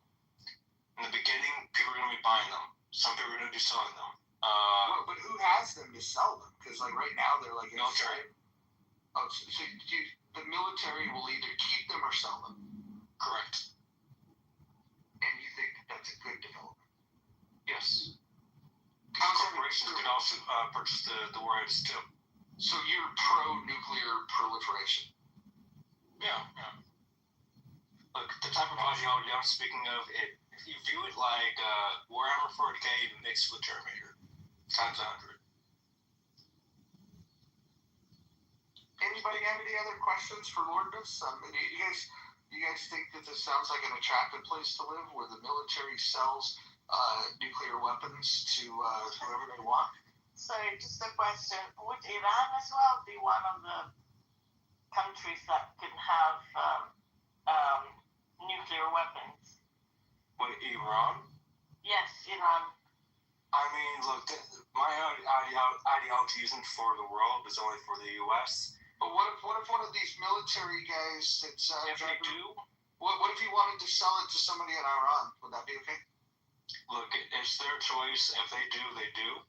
But I highly doubt they're really going to succeed in any way with one warhead when this ideology has a very massive competition of war and technological growth to the point that they are capable of destroying the planet if they are losing their territory. Well, again, you never cease to amaze me with your bad ideas. Anthony, just to catch you up on what's going on here, Lordness, who's an anarchist, when he was asked the question, who would get the nuclear weapons if we had complete anarchy, and he said that the military would have them, and it would be their choice to keep them or sell them. And he indicated that it would be their choice if they wanted to sell these weapons to a nation state like Iran. I mean, nuclear weapons are sorry, Anthony, go ahead, man. Nah, well, it's just all good. This idea that the military, what I look at self-interest, and it would not be in military self-interest to do anything like that, bro. Makes fundamentally no sense whatsoever. So I have to vehemently disagree with your assessment. So you think that the military is its own, in this hypothetical then, alright, wait. How would the military actually progress in this ideology? I don't know, one sheriff Wild West and nuclear weapons. They're also going to go against corporations that could probably make worse things. In society breakdown, the military, they have guns, butter, training. They are going to be the ruling class like they are in a lot of countries when there's a military coup. If we have anarchy, they and their loved ones will be well taken care of. If they can't produce it, they'll take it. It's just that simple. With them selling nuclear weapons makes no sense whatsoever. I wonder what Brent has to say about this. Brent, Lordness says that in his desired state of affairs, the government would not exist and anarchy would prevail. And when he was asked about nuclear weapons, he said that the military would just keep them and they would be free to sell them if they like. So if you were a submarine captain and you had a submarine and the nukes that are on board, you could keep them or you could sell them. What do you think of Lord Ness's idea about this?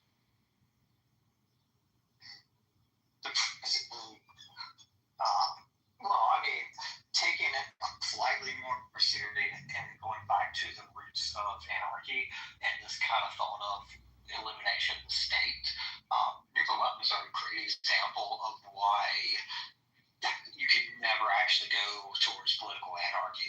See, because you frankly need that hierarchical control with something but like nukes, because you have to have one voice to watch it. You have to have, that deterrent effect, and there's just no way out of it now that we have over 3,000 nuclear weapons. So it's like responding to Cinderella and the Magic Kingdom. I mean, it's not worth responding to, besides the fact that, to point out that political anarchy was always unfeasible, but in the modern world, nukes are an example why it is especially unfeasible now.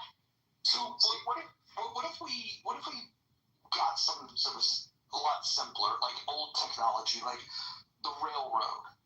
Lord Ness, who would you got a railroad that goes across the country. It could be for passengers, it could be for freight.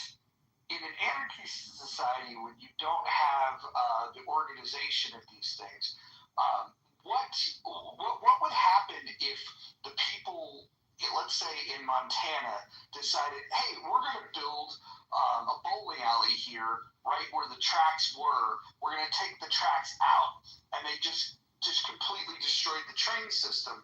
Who would stop them from doing that? Nobody.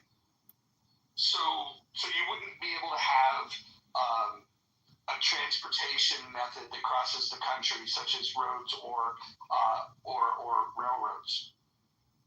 I mean, there's other methods besides trains. If, let's say, we go down this route. I mean, look at my PTR. Back to that, the military selling the nukes and all that. Would they really be capable of fighting something like this in the PTR? An army of these, probably made from mad scientists creating all these different experiments and weapons and all that within a matter of days, because there's no regulation to stop them from creating it. Especially when they have the money and time to do so in corporations. I'm trying to understand your point here. Can somebody help me with the translation? No. I believe he's saying without the government, weapons are going to advance at a much faster rate than is currently advancing.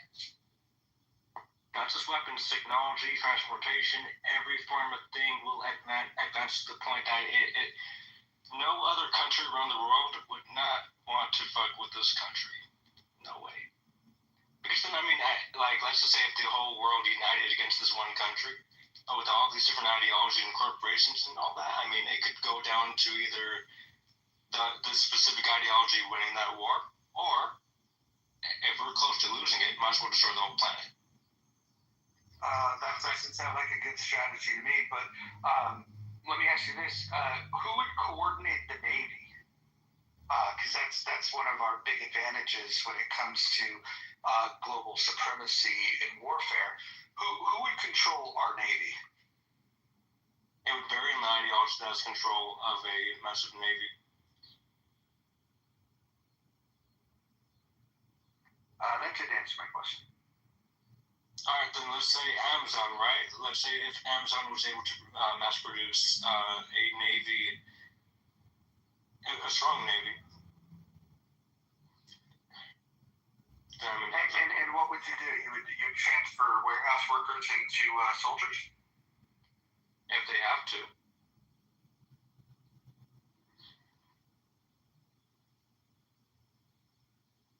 Ladies and gentlemen, this is Lord Ness from Chillism. Well, I wasn't originally there. I used to listen to your rooms a long time ago, I think a year ago. Did you have these ideas back then? Yeah. Got it. So, do you think that chillism is cool? Somewhat. I know a lot of cults. They're not 50-50, but not fully. Got it. Do you feel like chillism has Scientologist rhetoric? I don't know. I mean, like, it's a little bit mixed in there.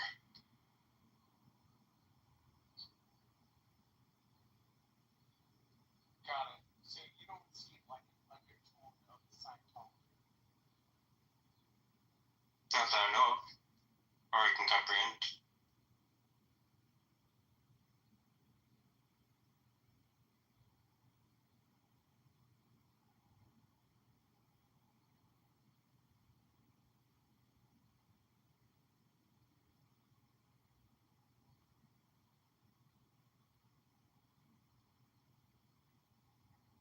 David, welcome. We're just talking to Lordness, who is walking us through this very well thought out philosophy of his called anarchy. And he was explaining to us who would possess the nukes, how life would just go on if there was no railway or interstate roads, how we would protect against foreign invasions if we have no coordinated navy.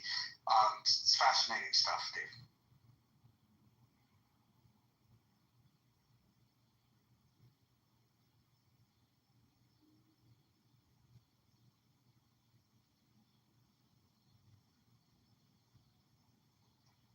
John, who do you think is a better presenter of ideas, Bima or Lordness, when it comes to anarchy?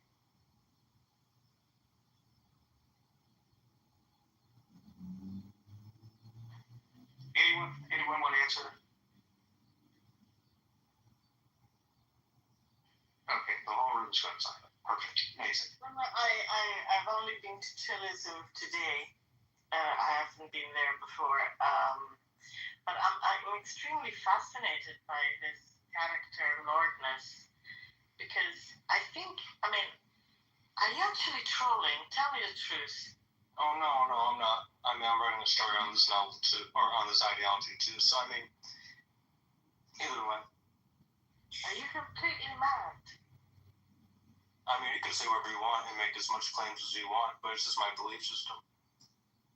After all, I do believe in the multiverse. Oh, right, okay. And, yeah, okay, I mean, I don't need to ask anything else. Thank you. Okay, Lordness, you have me on multiverse now. My interest is peaked. And I was in the store, I couldn't answer Mojo's question. I think you said who's the better speaker or the best presenter of their ideology, Bima or Lordness? I would have to say Lordness. He's very descriptive with his narrative. It's well thought out. As fantastical and insane as it is, I have to give him credit for the creativity he's put into this chaotic, deathly world that he wants to live in, where there are no laws, no rules, rape, murder, the children aren't safe, the women aren't safe. So, and then you added the multiverse as icing on the cake. So I guess you would win in the battle between your narrative and Bima's narrative. I think that's a good point, because Bima typically just says, I support ideas where you cannot initiate force or coercion onto another person or people. And then when you ask her for specifics, she has nothing. So at least Lordness engages with us and tells us what he thinks that this might look like. I mean, I'm just giving you guys the little things that you guys are asking questions about. I'm not giving the full-on, in-depth detail of it.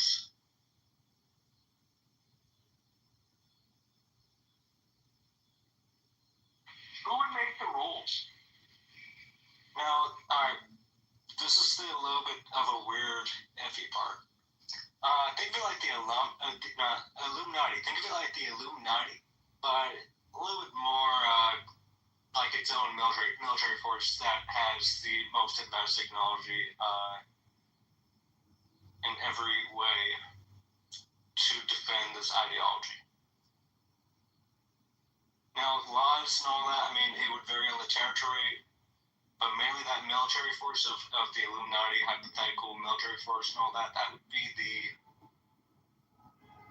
portion of the ideology that would defend the specific ideology if either one of the ideologies was a majority of the whole state or a country, or if a nation attempts, or all nations attempts to go against the specific ideology. But isn't that kind of antithetical to the whole point? They're not enforcing laws. They're only there just to let it keep it going. But by virtue of that, they are enforcing laws. So I'm not getting what you're asking. If the purpose of them is to defend the ideology, that seems to me to be a system of governance. Somewhat. See, this is like a little bit of the iffy part because they're not really. Because there's no main government because of all the different ideologies, the corporations, let's say communism, if Amazon was its own form of military and defense force and all that. There's so many forms of ideology within their own territory as societies and different forms of currency. Like it expands to a larger picture. Like the specific force doesn't involve itself with any form of the land or territory. It's just like think like a spire. It's just a little spire that's just empty and void, nothing at all. And let's say if one of the ideologies took control of the whole country, or let's say if the whole world was to go against this country, this military force would be capable of going against the whole world and or this specific ideology.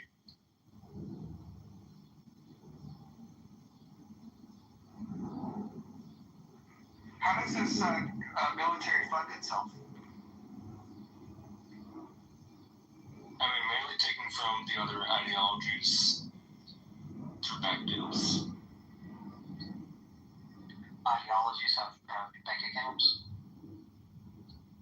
Yes, I mean, different forms of currency.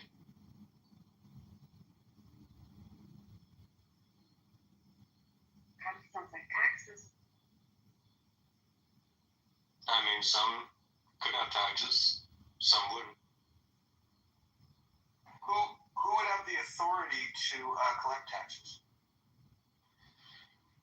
So if, let's say, the corporation had taxes, obviously they would have their own form of police force and military to collect the taxes. Or an AI system that automatically collects the taxes within the territory.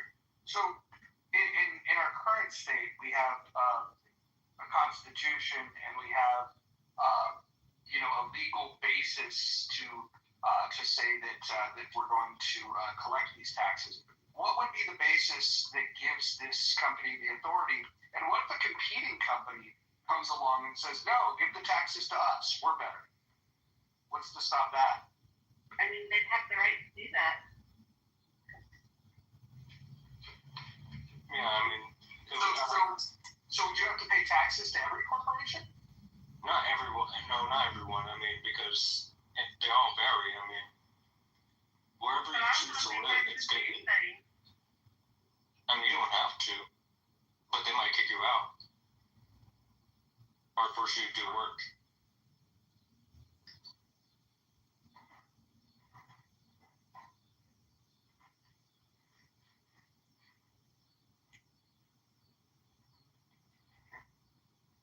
Otis, do you think this is a good idea? Yeah, I mean, you've been asking me this a couple times. No, I've asked you what your ideas are, but I'm asking you if you think it's a good idea. I mean, like, it's one thing to come up with an idea. Like, there's another to come up with good ideas. Do you think this would optimize human flourishing? Yeah. Okay. All right. Fair enough. Hey, so Mojo, I've just been wise. So when you were talking about Wild Wild West before, and yes, there was law enforcement, albeit at a very low scale, do you think, like, the Deadwood age and all that, like, you know, the sheriff in town, would it be fair to say that not all homicides were accounted for or even remotely pursued? Yeah, I actually heard these comedians talking about this, where they were saying that in the Wild West, somebody could go and kill somebody, rob a bank, whatever it is, and then they can, then they draw a wanted poster, and so the only wanted poster is this image of what he looked like. Let's say he's wearing a particular type of hat, and let's say he has a mustache. He can get rid of the hat, shave his mustache, and then just go become a sheriff in another town. Like, it was. There's definitely a lawlessness. Exactly. Deadwood is a fantastic show. I'm actually rewatching it. It's been a number of years. It was so unfortunate that they didn't get the natural conclusion to that show. The movie that they made years later was just not up to the standard of the show. It was bad, yeah. Yeah. Swearenzer. Sucker Swearenzer. Yeah, no, I think the Wild West was an interesting thing. I actually think that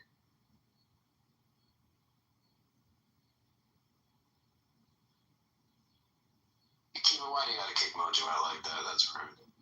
I wasn't even a mod until he left. The battery died.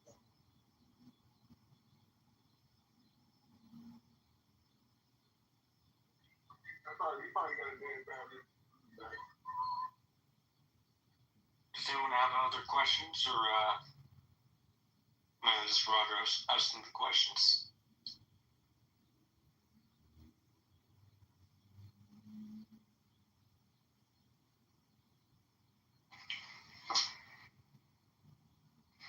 Well, my thing is, sir, I'm not entirely. Oh, hold on.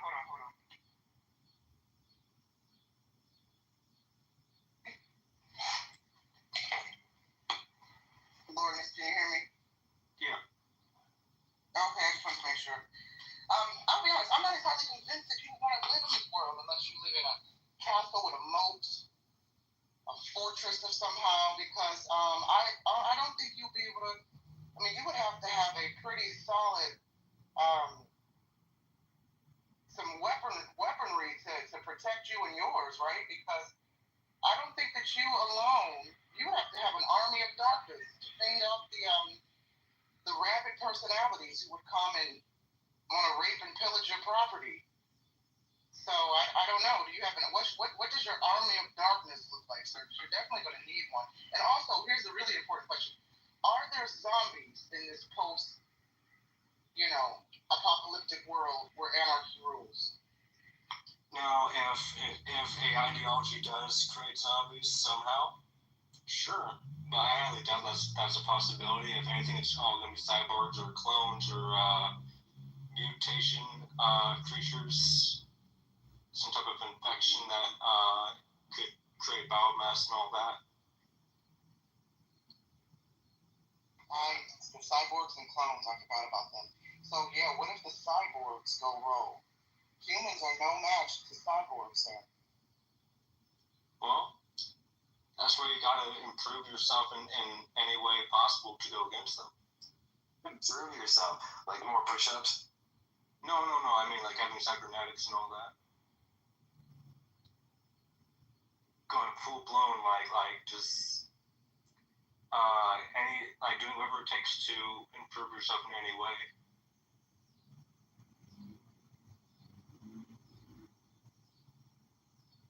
In a world without police, I don't think it'll be as violent as people think it is. I think the police. I think the police actually perpetrate violence because people think they know they can do certain shit and they protect it to a certain extent.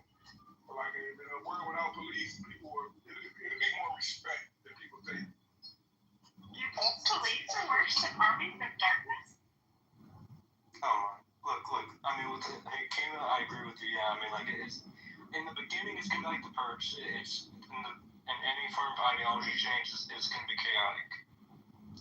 Probably not as chaotic as the ideology I'm for, but over time, it more. Oh, sorry, no, you're God. Over time, it will just like calm down, and there's just like just I'm minding my own business. You fuck with me, we're gonna see how that goes. I agree. I think Akeem is honest. I think the shock value will, of course, it's not going to be overnight. People, of course, will take advantage of whatever for a while, but then a lot of criminals actually literally live on the thrill of cortisol and adrenaline, of being smarter than outsmarting the police and all that. I think it'll go back to truly it takes a village, not just to raise a baby, but to look after your neighbor. I mean, at the end, when the Italians and Jews came over to New York,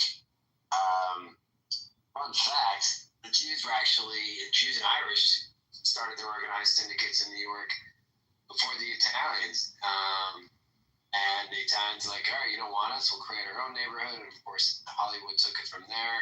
But they literally did. They looked over neighborhoods, albeit for a nominal fee to keep your store safe from getting burglarized. But I think, and really, at the end of the day, wherever one lives, like, see something, say something. Like, how often do you feel that if you're walking down the street, you see somebody in trouble, someone will, a bystander will try to intervene on some level? Folks don't like to intervene today. A lot of people like to mind their own business when they see people are in distress or being harmed. It takes a real true hero to want to help, someone vulnerable. And we seemingly are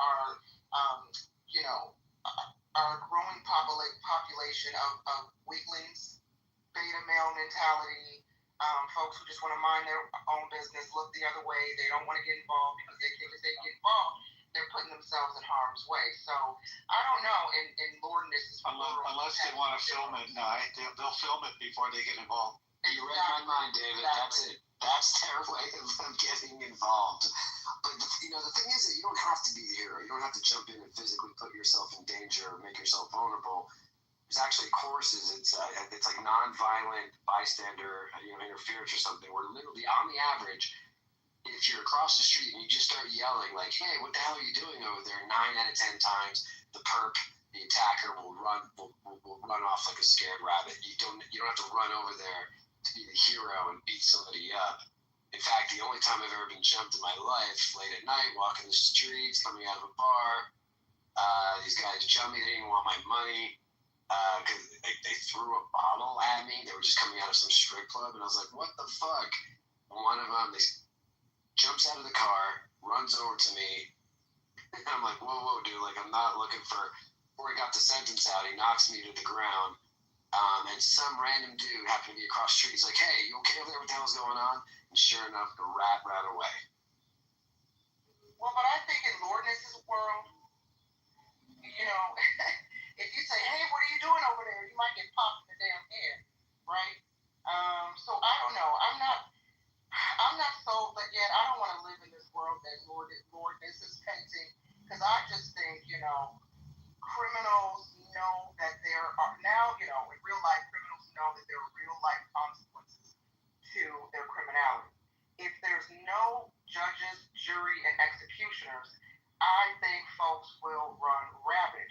There would be death and destruction for years to come. I disagree with this theory that there would only be violence initially and that it would quell off somehow.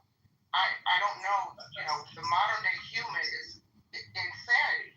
We want to be that violent. We're so far removed from spirituality, God, emotions, right? And if there's no one there to check us, then we will fully maximize this free will, this so-called free will that we have, and unleash our nefarious ideas and ideologies onto the next human. So I don't know, Lordness.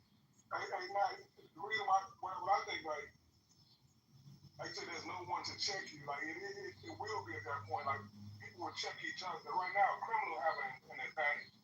One, he's not afraid to go to jail, and you know that your retaliation is not. You're not going to retaliate, especially not to the degree that you're going to go harm one of your loved ones. But in that reality, people know that if I do something to you, you're not just. There's no jail. The retaliation, you won't come after me, my family. So like it's gonna be more of a reality. There's not gonna be protection from the police for the criminals have the advantage. Everyone's gonna have the same attitude. If you come fuck with me, I'm gonna come fuck with you and your family. And that's gonna keep a lot of people in check. Well, I also think we would have to, in that case, we would have to have like these communities or compounds of people who want to maintain civility, right? I think in the world that Lourdes is painting, humans, your average human would be very scared because they don't know the motive of those they encounter out in the street. You don't know if the person you encounter will kill you, pray for you, pray with you, join you in the rebellion, steal your shit, right? Or if they are checkable.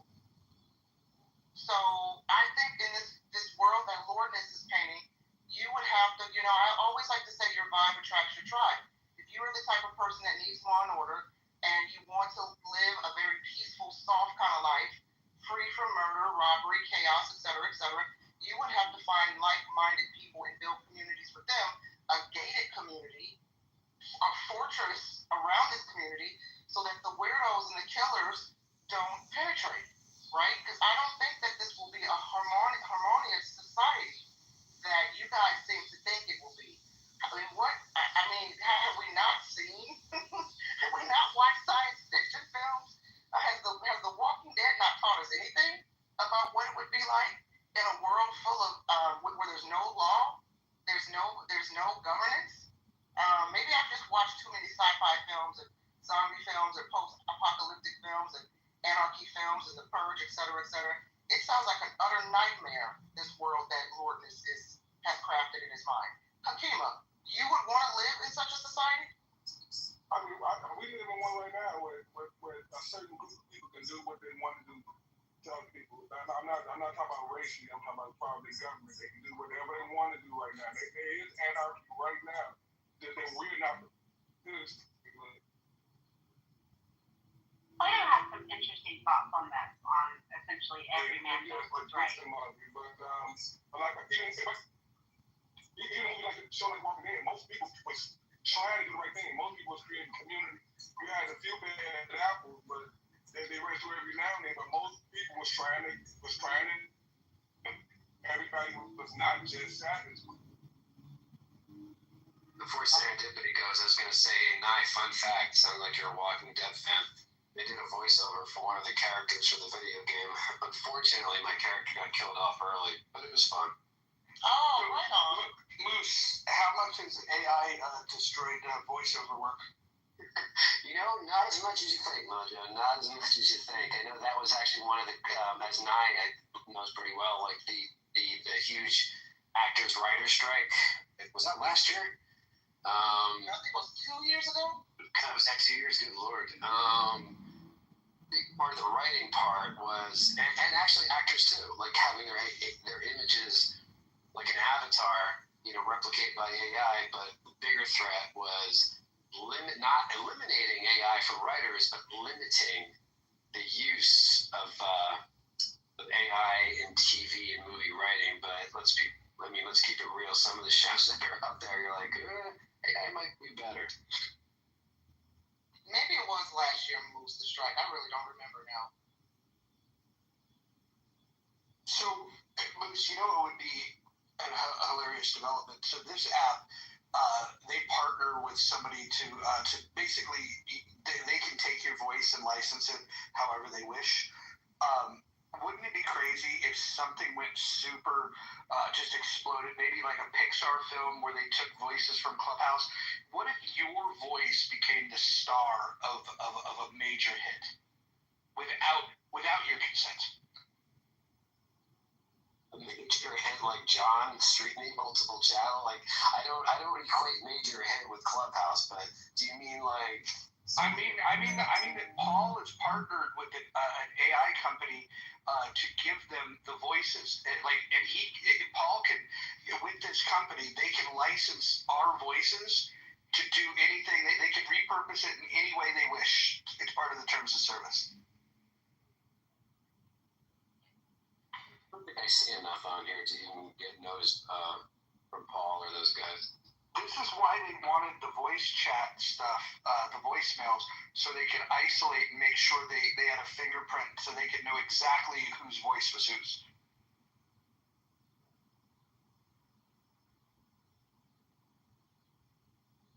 Yeah, Freddie Roosevelt and I did a room about a year ago or so. I'm sure some of y'all remember Freddie Roosevelt.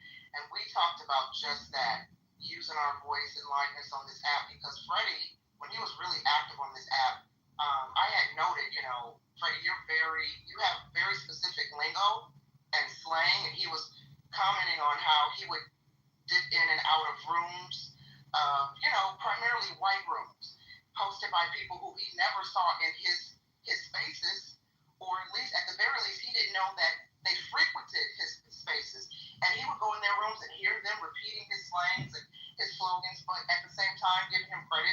And I said, yeah, Freddie, don't be surprised one day if you're perusing the internet and you come across some AI model that was designed in your name, likeness, and image, and is speaking like you, using some of your catchphrases, because that is why this app is a social experiment, in my opinion, as we, most of us have discussed, in these spaces and similar spaces, to use our voices, to, study our voices to train AI models. So, yeah, Mojo, I agree with that.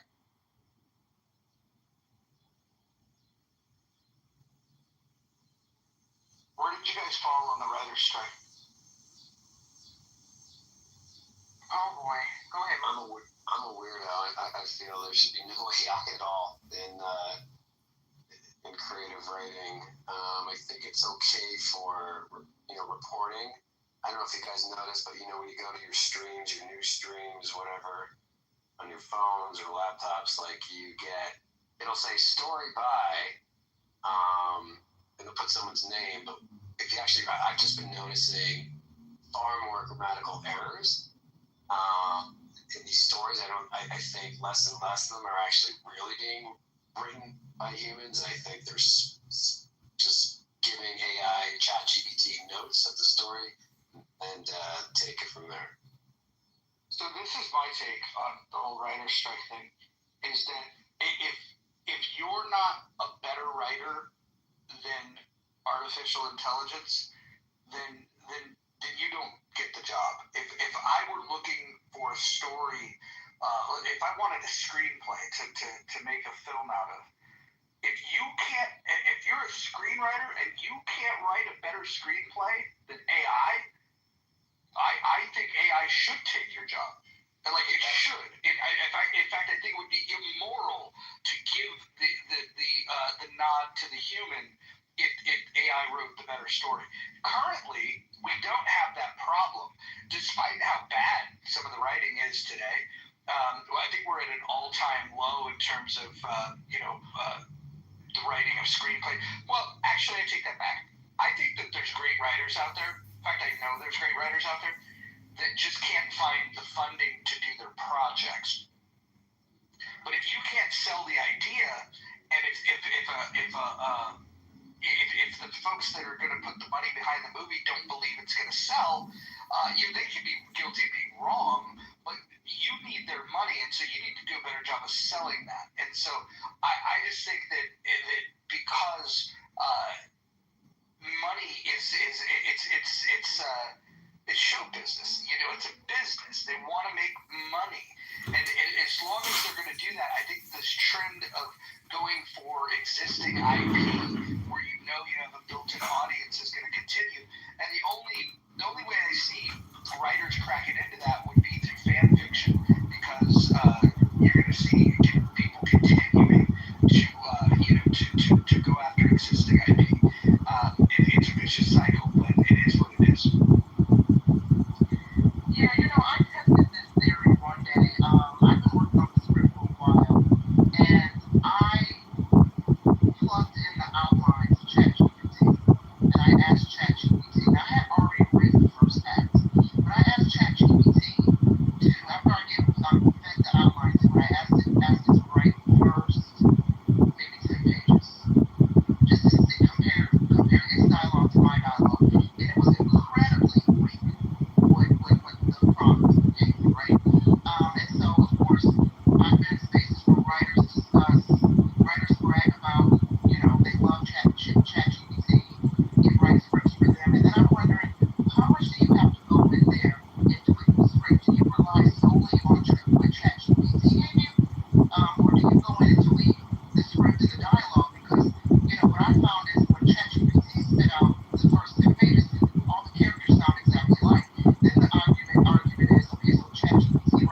Okay, now rerun it, and you can do it in YouTube, but now rerun it, and you can turn the edits, right? And then eventually what will happen is you can get it so far removed from what its original,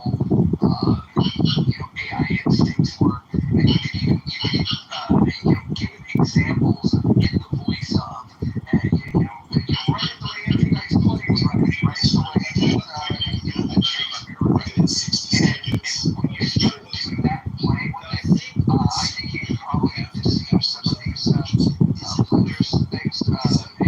It'll pick up minutes. I think you should have trouble picking that up. But most people are just lazy. They're just going to put in a prompt or whatever it spits out. The one that's pretty obvious is if you go to ChatGPT, it really likes, it doesn't like commas as much as it likes dashes. And so when you see the double dash, you see like that is a telltale sign because nobody writes like that. Nobody on planet Earth writes like that.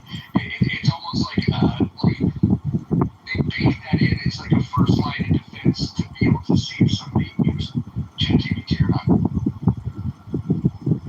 That's interesting. So I noticed even like typing in the chat here, Clubhouse or in the email, where let's face it, like autocorrect is taking out this language like ChatGPT or diapers. With all the word suggestion, like you start typing like, hey, like Google started this, right? You get a message, you get an email from somebody. Google is reading the email message because it's offering you prompt, like it's offering you a variety of prompts to just choose instead of having to actually use your own brain and use your own words. So it'll be like, yeah, sounds great, thumbs up, or oh, sorry to hear that. But I also noticed the one thing that stands out autocorrect is commas and calling you out when you're not using commas appropriately. But that's probably the least piece from AI.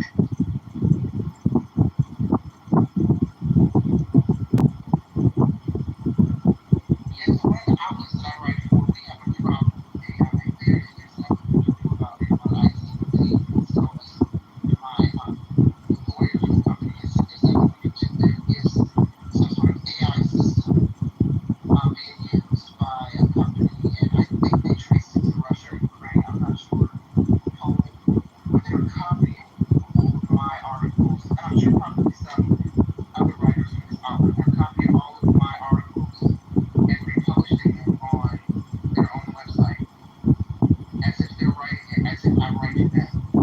And my managing editor is furious, but there's absolutely nothing we can do about it. And it is an AI, it's not a human that's pulling the article and copying and pasting and republishing. No, we have determined that it is some sort of AI system that is scouring our site and pulling some of the best stories. And they just so happen to be most of my stories, since I'm the one that covers the entertainment news for the site. And so, yeah, it's pretty, I don't know. It's dare I say disturbing, but I guess this is what we have to deal with in this AI world, there's nothing we can do about it. Limitations highest form of flattery, but that's great to hear. So let me ask a question. Some of you are very concerned about AI. I'm just wondering, if you think we're already living in anarchy, I mean, is it, the person on the highway, expressway, who shoots you, or the person that stabs you on the train, or, what's more dangerous, society today in America or AI?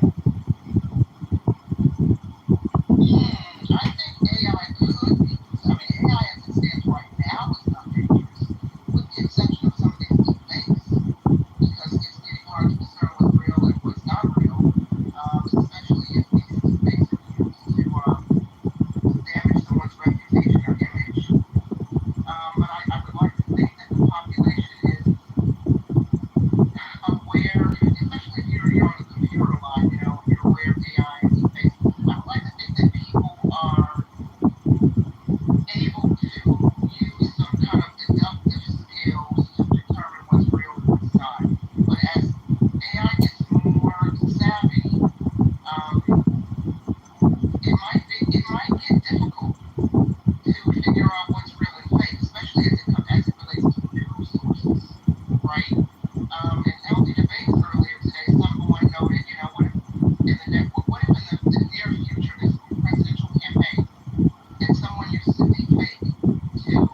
destroy the image or reputation or the campaign of a presidential candidate they don't like. And it really impacts their voter base or how the population, resonates with that candidate. So that could definitely be dangerous. While you're talking about this in the future, our president held up a deep fake with MS-13 and deported a person with it. Oh, that's true. Yeah, you're right. Yeah. He also had a former president arrested by the FBI. So I don't know, John. I mean, I don't think it's that dangerous now. I still think the person on the subway with the gun or the knife is more dangerous than AI. But I predict as AI advances, as these language models get more evolved, then yeah, I could see us living in a future, in a near future, where the AI could be more dangerous than the criminal on the street ready to snatch you up. I mean, in Chicago this weekend, 30 people were murdered by gunfire, 250 shot. It's like that every weekend. Why, as a society, do we tolerate that? How can we not? You could apprehend criminals. Yeah, I blame our politicians, John. I think we just need to, better officials. Listen, I live in Chicago, too. And the mayor down there, well, I live outside of Chicago, so the mayor down there, as you know, is just a disaster. So, in my opinion, it's just we have to elect better officials. And a lot of these liberals, I mean, look at California, for instance. I lived there for 20 years, but I got to go out just in the nick of time. California has this, I don't know if it's still like this, but in some areas of California, you own a store, you just have to let them snatch and grab. You can't stop them, you can't apprehend them for stealing your shit, let them go. I remember that video that went viral where a store owner confronted Gavin Newsom about these laws. He gave kind of a laissez-faire attitude about it. A lot of these Democratic-run cities, they want criminals on the street. They want to let them out of jail early. If you can't afford bail, oh, no problem, just let them back on the street, right? So I think it really comes down to the elected officials. They want lawlessness. They want criminals on the street. They want the people to be, armed, and then they want threatened to take their guns away. So I blame the politicians, sir. I don't think the people Got it. So if Donald Trump takes over Washington, D.C., you're all for that, correct? I mean, what do you mean take over? He's the president. I'm saying that he gets rid of the mayor and he takes over the city security-wise. There's no more lawlessness. There's no more rampant homelessness. No more drug dealing. No more shootings. No more robberies. He actually forms a security perimeter and takes care of the situation with force. Yeah,